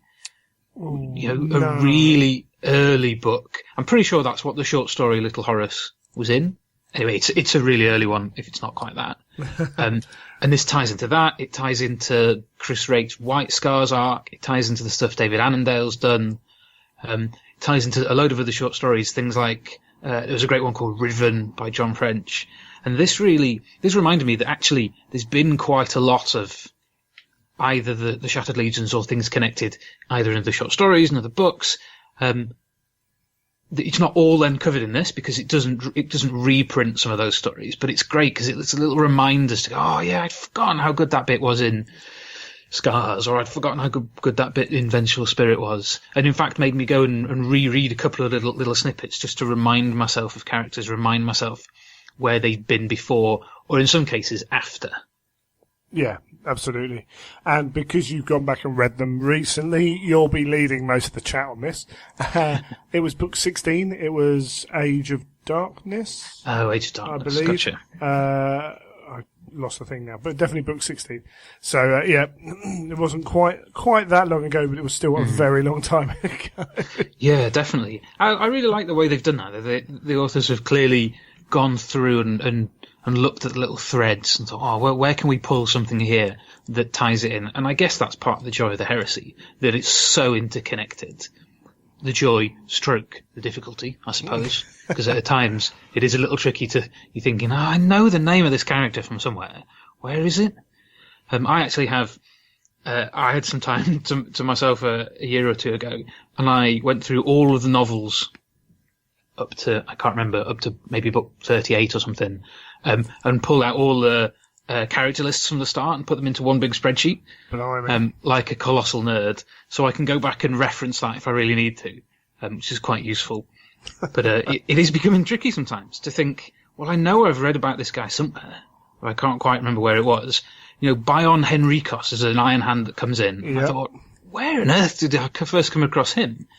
Hebu Khan, who's sort of loosely in Chris Rake's White Scars stuff. He comes in there, and there was another one where I sort of went, oh, I'm sure I know this guy from somewhere.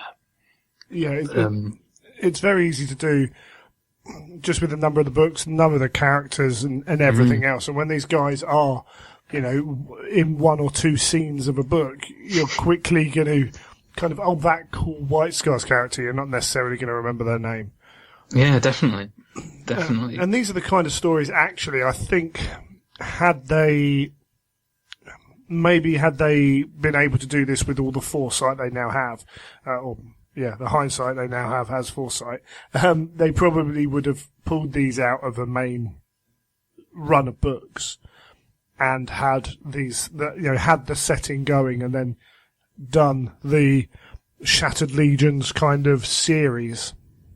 Yeah, I think that's probably true. I mean, either done it as a complete series outside of the numbered books, or maybe in hindsight could have done an anthology, sort of get people to write them all at the same time, put them out as a brand new anthology.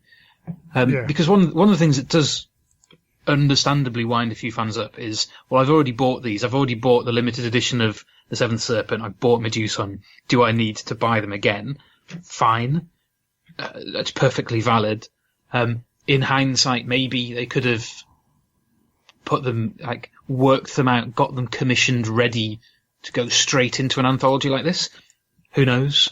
But yeah, you're probably right. One way or another, in hindsight, some people in Black Library might be thinking, oh, I wish we'd done it a slightly different way.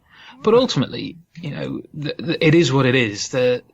I think they've been pretty damn clear that you'll get everything in the numbered series. Yeah, I think that's pretty much everything. That's been clear for a long time now. With the first few times they did it, I think it's understandable. I don't necessarily have a problem with it myself, but I completely understand the issue.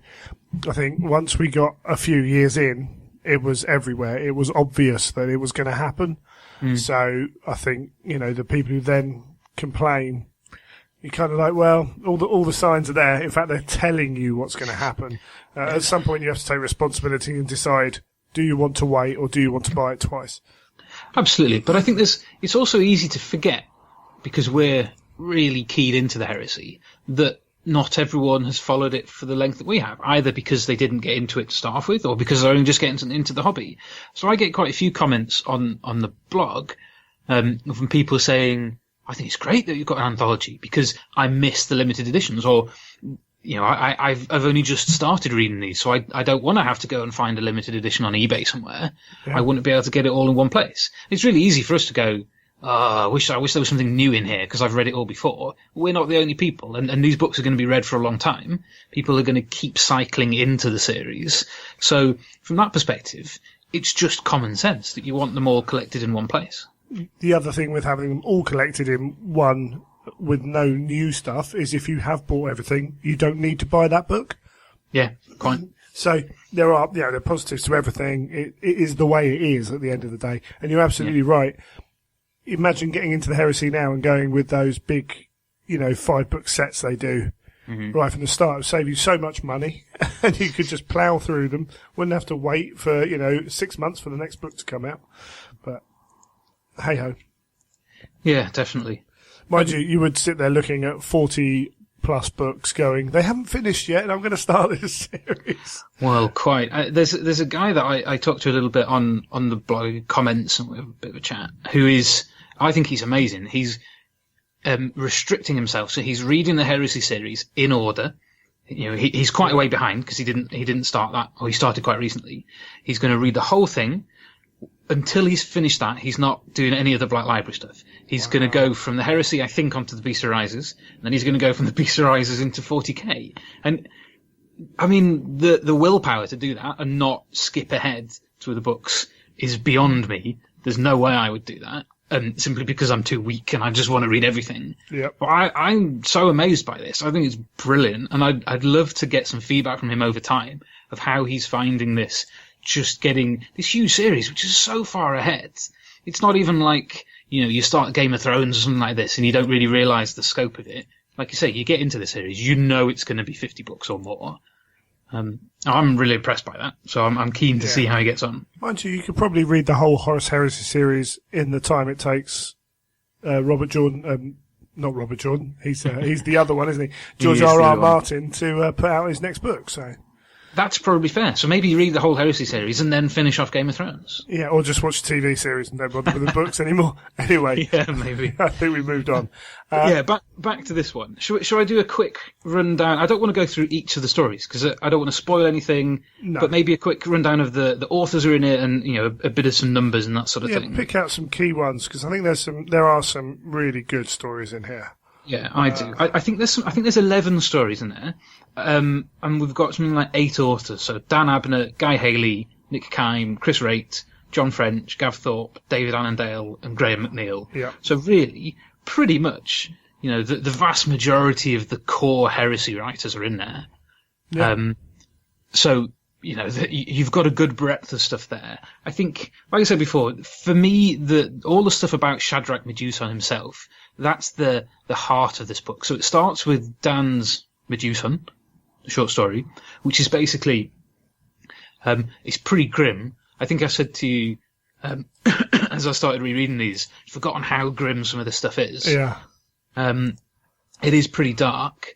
It essentially starts off with him, having had his hand pretty much mangled and waiting for some human gunnery serf to try and cut it off with a hacksaw. I mean, it's pretty nasty stuff right from the outset. Yeah, this is definitely the gritty war stories. Oh yeah, absolutely. It throws you right in there.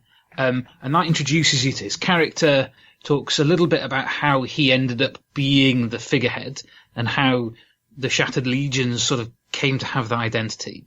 And then it's bookended at the end of the book by Graham McNeil, which some people might have listened to as an audio drama as well. And that's about, let me get this right, I've forgotten his name, Sons of Horus captains, the Either and the Or. Yes. You're going to ask me their names. Just finished reading this and I've forgotten his name. Hang on. We had Tybalt Mar.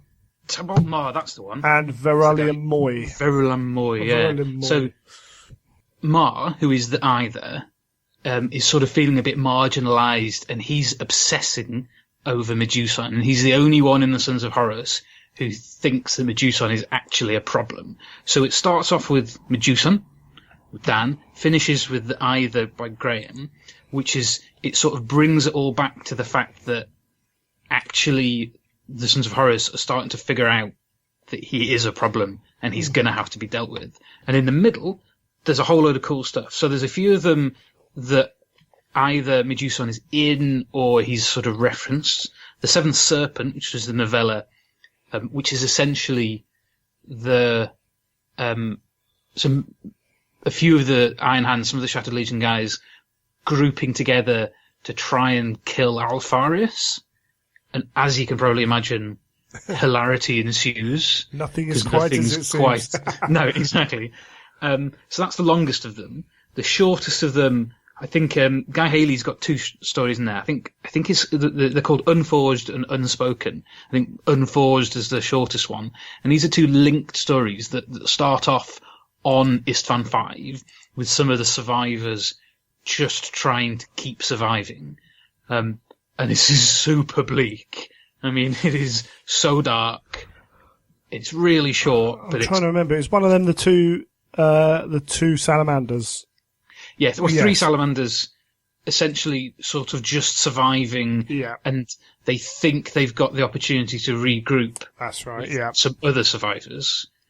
And it is so bleak. Yeah. And then that reaches a crescendo, and then a few stories later we get Unspoken, which picks up not even after really, just sort of at the end of that one, coming at it from a slightly different angle. And those... I said in my review that I think not everyone is going to get on with the fact that some of these stories are nothing to do with anything else really that's going on. There's no linked characters, there's no big names or anything like that.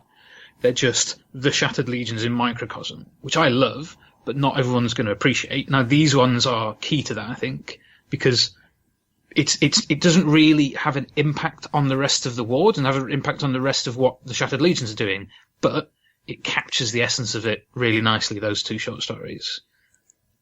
And then there's a few really interesting ones, really quite different ones. So there's a story that follows on from Riven by John French. So Riven is about one of the, what they call the Crusader host, the guys who were remaining on Terra. Yes.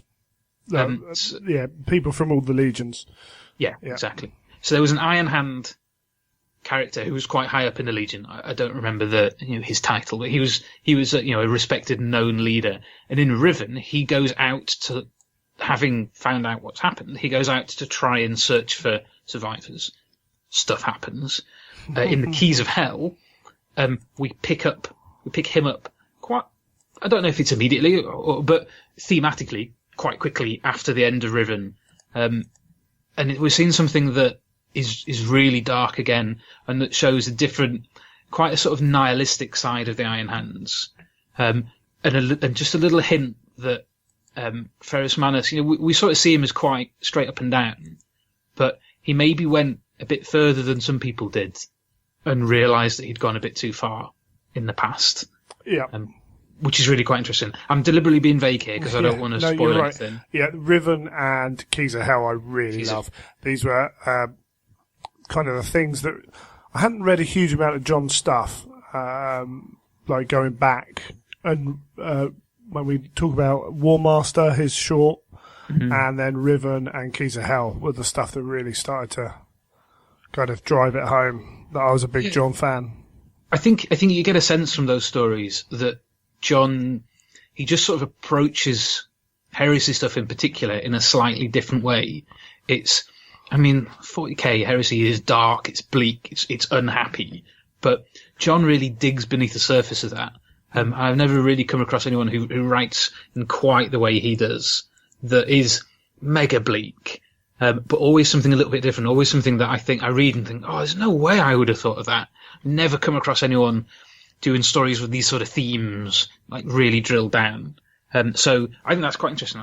If people haven't read that much of John's, some of his short story stuff, like I say, War Master, the short audio, or these Iron Hand ones, are pretty good introductions to his sort of style. You agree? Yeah, definitely. What else have we got on there? Well, so there's a couple more standalone ones. So Nick, Gav, and David have all got standalone ones. David Annandale's one, ties into... So he did a short audio called Veritas Ferrum, which is about the crew of the ship called the Veritas Ferrum. And then that goes into the Damnation of Pythos. So it's not the same guys, but it ties into it.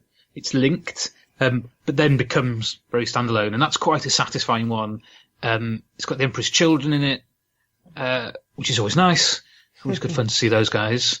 Don't really want to say too much, because I could quite easily give that away. But what we haven't touched on is Chris Wraith's stuff. So another one of the stories which became an audio drama was Grey Talon, Now, this one ties very much into the short story Little Horace and his White Scars stuff. So, to the point that if you look at the cover of the audio drama, it's an incredibly creepy sort of clown-faced White Scar that's just disturbing.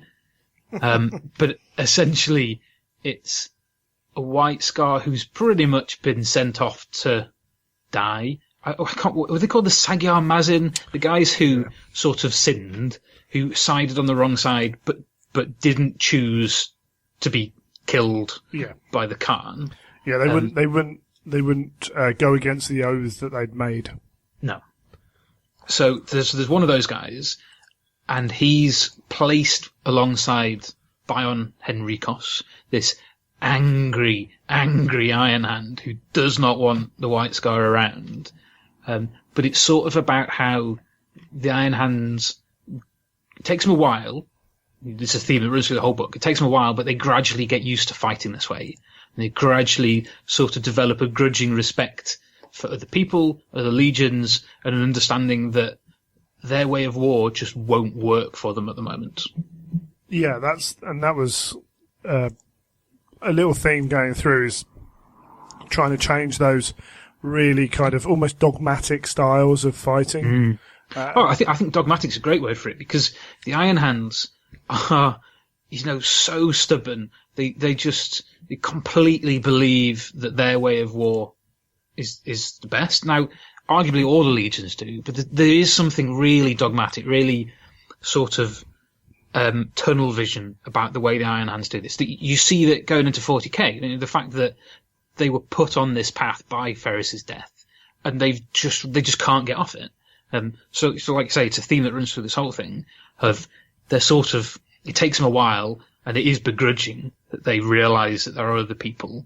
What's interesting is I'm wondering whether off the back of this, at some point later, we'll see what happens to them next, because essentially they've become, led by Meduson, a legion who are prepared to draw upon other legions' styles and strengths. But then in 40k, they are definitely not. So it will be really interesting to see if someone, even if it's just, a novella or a short story or something, just touches upon what happens to push them back onto that path that they were on. Yeah, you can almost see post-heresy something like basically Meduson being called out for what he did as being wrong.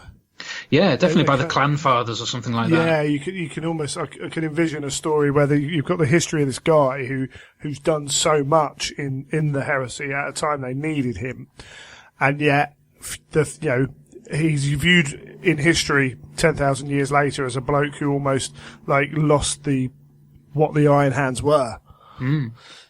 Oh, I wonder if an author's going to listen to this and go, "Oh yeah, I could do that." I'm going to start pitching it now. If you guys are listening, do it. I'm on board with this. I'd buy that. Yeah, absolutely, because Iron Hands are the one legion I struggle to read about.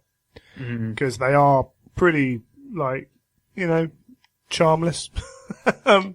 There's not, they're quite, almost monotone in the way they approach things. And I struggle. I think that's right. Authors, the guys who really cover Iron Hands best get under the skin. Chris did it in Wrath of Iron for 40k by showing the Iron Hands in contrast with Guardsmen and the way that they are just uncaring, and you got that nice sort of frisson between the two.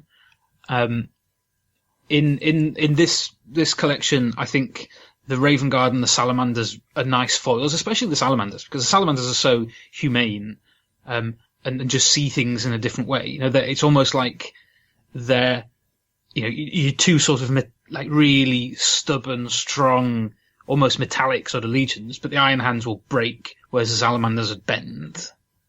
Yeah.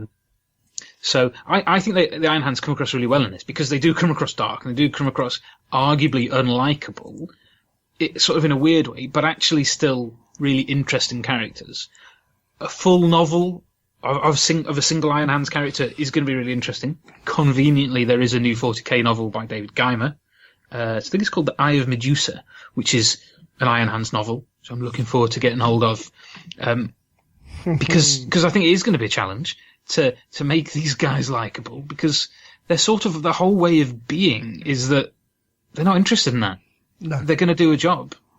And they think they found the best way of doing the job by stripping away their humanity. I mean, that's going to be a tricky thing to do. But I'm looking forward to it. Yep, definitely right.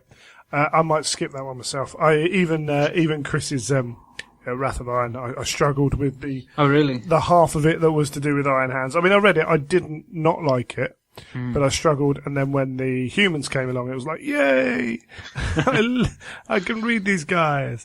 But, and that's just, again, we talk often that style and everything else plays a huge part into what we think of books. You only have to look at Terry Pratchett in his early career when he was being slated to all the praise that he gets now. It's perspective is everything.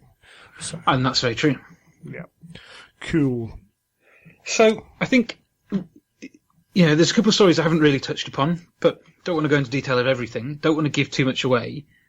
I would say if you've not read any or all of the Shattered Legion's arc, and especially if you've followed quite a lot of the Heresy, this is totally worth reading. It's really interesting. It is a little bit left of centre. It is a little bit sort of not essential, but it's dead cleverly done. And I think it ties together as one of the anthologies. Certainly as one of the later anthologies. It probably is the one that's best themed and hangs together best, I think. I'm not including Garrow in there because Garrow isn't really an anthology. No. But the other ones, your Eye of Terror and Legacy's Betrayal and that sort of thing. Yeah. Which it's not a problem, but they are not themed in the same way. This is very much themed. So I think it's totally worth it. If you've not read any of them, and this is perfect, it's pretty much, by any of them, I mean the Shattered Legion stuff, it's pretty much everything you need in one place. You don't need to go searching. I was going to say, would you suggest that maybe for some of these stories, that knowledge that is fed through the previous Heresy books makes these that much better to read? Or I absolutely agree. Not all of them, but as a book as a whole, I think it benefits people who are familiar with the series, by which I mean familiar with everything at least up to Scars. Did Vengeful Spirit come before Scars or after? It was before. Cool. Yeah, in that case, I'm going to say that. but yeah, essentially, some of the more recent books, maybe I wouldn't say you'd have had to have read, but the vast majority of stuff, I think you'll get more out of it. Just things like why is Medusan talked about in these terms? That sort of stuff. Like, what's the significance of this particular White Scar character being in there? It feels to me that it's dependent to a certain extent on that, what do we call it, connective tissue between all of these stories. Yeah. I don't think it would be a poor collection if you haven't read those, the other ones. If you're a super fanatic Iron Hands fan, cool. I mean, some people I'm sure will be going and picking out books from the series that are their favourite legions. I think that's not the ideal way of doing it for this particular book, but would still be fine, I'm sure. Yeah, absolutely. There's a lot in there. I say it's one of those things where if you are a person who's not that bothered about delving deep into the Heresy, you're not going to get. It's not going to be the book for you. No, do not prioritise this over Master of Mankind or Praetorian of Dawn or Scars and the Path of Heaven or Vengeful Spirit or something like that. This is not the priority. But if you love the little details, if you like building up the full picture, if you want to know everything, totally check it out. Yeah, absolutely. I was just looking through. Scars actually was the book before Vengeful Spirit. Okay. I'm completely lost with no, it's literally, because I got it on the screen in front of me. It was, Scars was 18, Vengeful Spirit was 19. Gotcha. But certainly, like, that intro for Medusan himself was a real kind of exciting point for then reading Medusan. Like, who's this dude? Who is this dude that can cause Horus so much trouble? And actually, I think, because 99% of the people would have read them in that order, it added weight to the book of Medusan. Yeah, which was really needed. So it was like all of a sudden it was like, I need to read this book to find out exactly how cool this dude. Because he's like, Horus hasn't been troubled by a huge amount, really. We're talking about Angron going against his wishes, and then it's been a few little niggles and stuff, but he's been building slowly because of Angron. And now it's someone who can, he's almost cursing, he's cursing his name. Yeah, definitely. And I think if someone's read Vengeful Spirit and thought exactly that, but maybe doesn't want to get the whole book, if you can get your hands on the short story Medusan, and then the either ironically as an audio drama or as a short story, those two stories between them will do a really good job, if nothing else, of explaining, like you say, the relevance, the symbolism of Medusan to Horus and what's happening. It's really cleverly done by top and tailing it that way. It works perfectly, I think. Yeah, really good. I don't think there's a huge amount more to say on it. No, I mean, as always, go out and get it. There was only, for me, I'm not going to spoil anything too much, but there's only one story that I think is not quite as good as the rest of them, but as a whole, it's a really high standard, I think. Categorically recommend it. Yeah, I think the anthologies in the middle of the Heresy weren't as good as those that came before it and those that have come since. I think this definitely is an improvement on some of them. And again, that's just what it is at the end of the day. Yeah, definitely. I think it helps that it is a lot of short stories. So this isn't 4 or 5 long stories. There are, as you say, some quite short ones in here, which is a nice break up in the way they've done it. Yeah, I agree. Yeah, I think it's well done. I guess credit to Laurie, because this is one of the few that actually says edited by Laurie Golding on the front. Yes. Which is cool. Good on him for it. I think he's done an excellent job. I think it works well. Yep, absolutely right. Well, according to me anyway. So that's all good. Awesome. We'll leave it there then. Cool. We'll have you back on, and we'll figure out a subject to talk about. I'm sure we'll find something. There's always something. Awesome. Cheers, Michael. Cool. Thank you.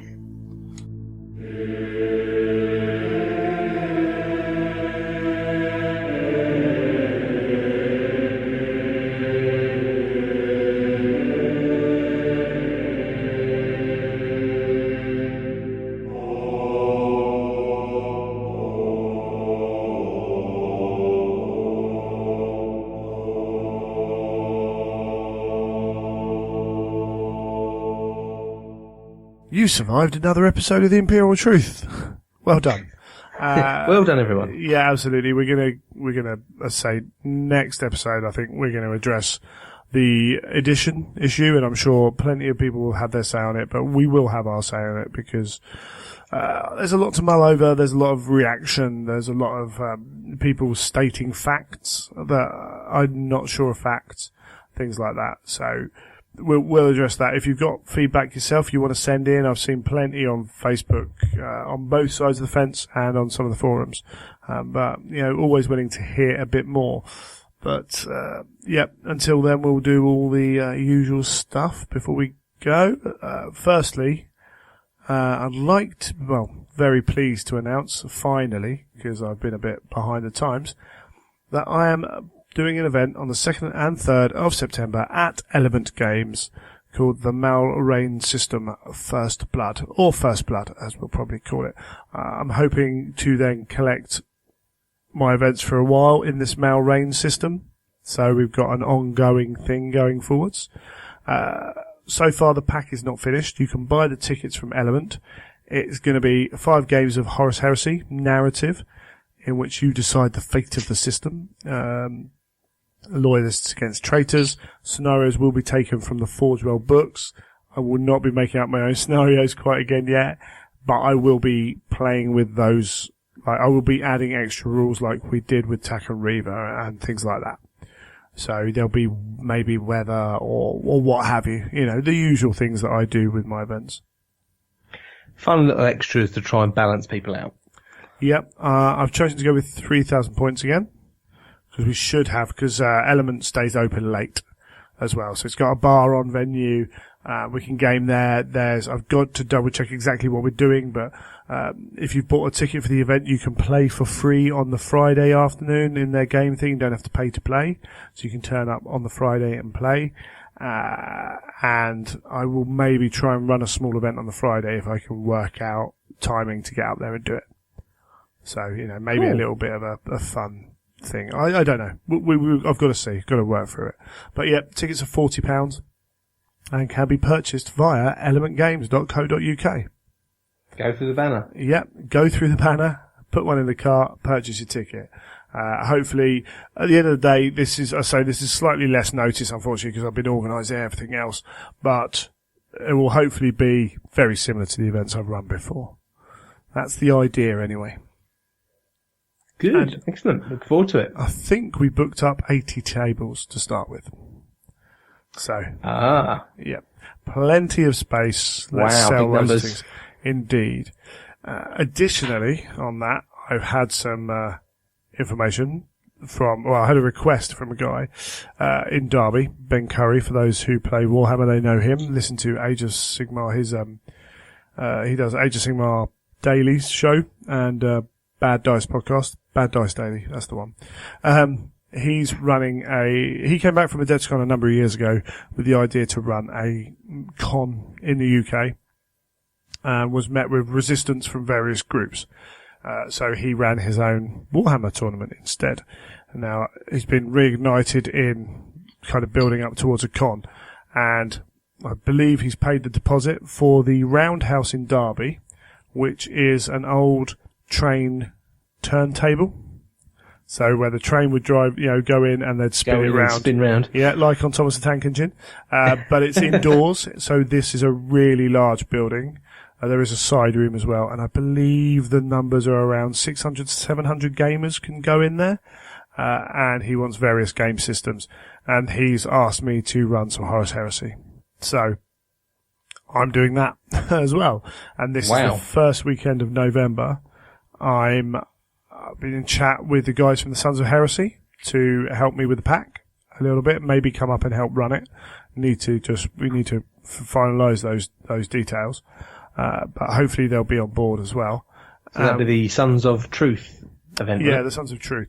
So we've got, so we will be running an event there the first weekend of November as well. Excellent. Details, this is, it's only really been confirmed in the last few days. If you go to Bad Dice Podcast on Facebook and Twitter, Ben actually did a little bit of a video from the event, from the venue, and it's fantastic. And you can Google Roundhouse Derby if you want to see the venue. It is, it's quite something. It'll be really cool.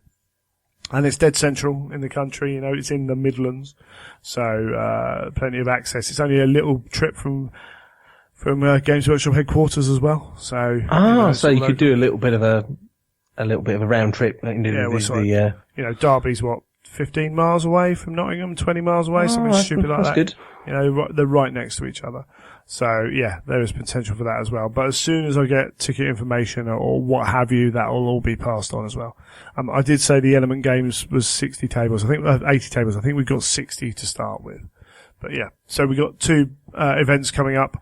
I think the Roundhouse one, the Blood and Glory one, we need to talk about what we're going to do, because it might not be one big event. It might be a couple of small events running side by side. Things like that. Again, need to sit down with the guys and chat about that and work out what we're doing. But yeah, some big news. Also, on top of that, we now have 2 shirts in the Zazzle store. The link is in the show notes. But you can go and get the tour t-shirts we've done, and Pendrag was wearing his round. I think it's Darren. I always forget his name, so I'm sorry, Pendrag. I call you Pendrag because that's how I remember your name. Forum usernames are great. He was wearing his War Master t-shirt around on the Saturday, as was I. Oh, really? Yeah. So that was awesome to see one out in the wild. And a few people were commenting on it as well, which was quite cool. But yeah, we've got one now with the show logo on the front, and that one is editable. So you can go onto Zazzle and you can put your name on the back and things like that. And these are all screen printed. So these are all, these won't, after however many washes, the numbers and letters won't peel off. Yes. These are part of the shirt. So that's why they're not as cheap as some others, but I wanted the quality of that. And there are other ways of doing it, but this is the one that was no risk. Sure. It's never going to get, the quantities we'd have to sell to make any real money off this would be huge. So it's not about making money, but it's about having cool shirts out there. Exactly, yeah. Nice to see our logo, the lovely logo out and about. Definitely. And I think that's all the shout outs. We do have the Patreon. If you are interested, head to Patreon and search for Imperial Truth. Again, the links, I think, are in the show notes. And keep an eye out. We will announce your Summoner, auction as soon as it goes up as well. Yes, yeah, I will be. If you want to keep an eye out for that, obviously just keep an eye on my @NeilPaints Instagram and Twitter, because I will plaster it all over that to make, so if you want to keep an eye out for when it goes up. Awesome. Keep an eye out for those. Yeah, absolutely. And any feedback on the show, greg@theimperialtruth.com or Neil@theimperialtruth.com. Yeah. And of course Twitter, @ChildofFang or @Imperial_Truth. And @NeilPaints on everything. And there we go. I won't bore you too much with anything else. We've got some stuff lined up coming forwards. I've got to go away now. As I said, Neil, we were recording this the night we got back from Warhammer Fest. Tomorrow, thankfully, is a bank holiday. Going to rest. Going to start working on planning stuff. I was very glad it was a bank holiday, because I have a little bit of time off. Yeah, absolutely. So I've got plenty of stuff to do, like edit the show. But we will. There's lots of stuff in the pipeline, which is really cool. And hopefully, I know the interviews went down last episode really well for a lot of people, and that's down to Aaron and John being amazing.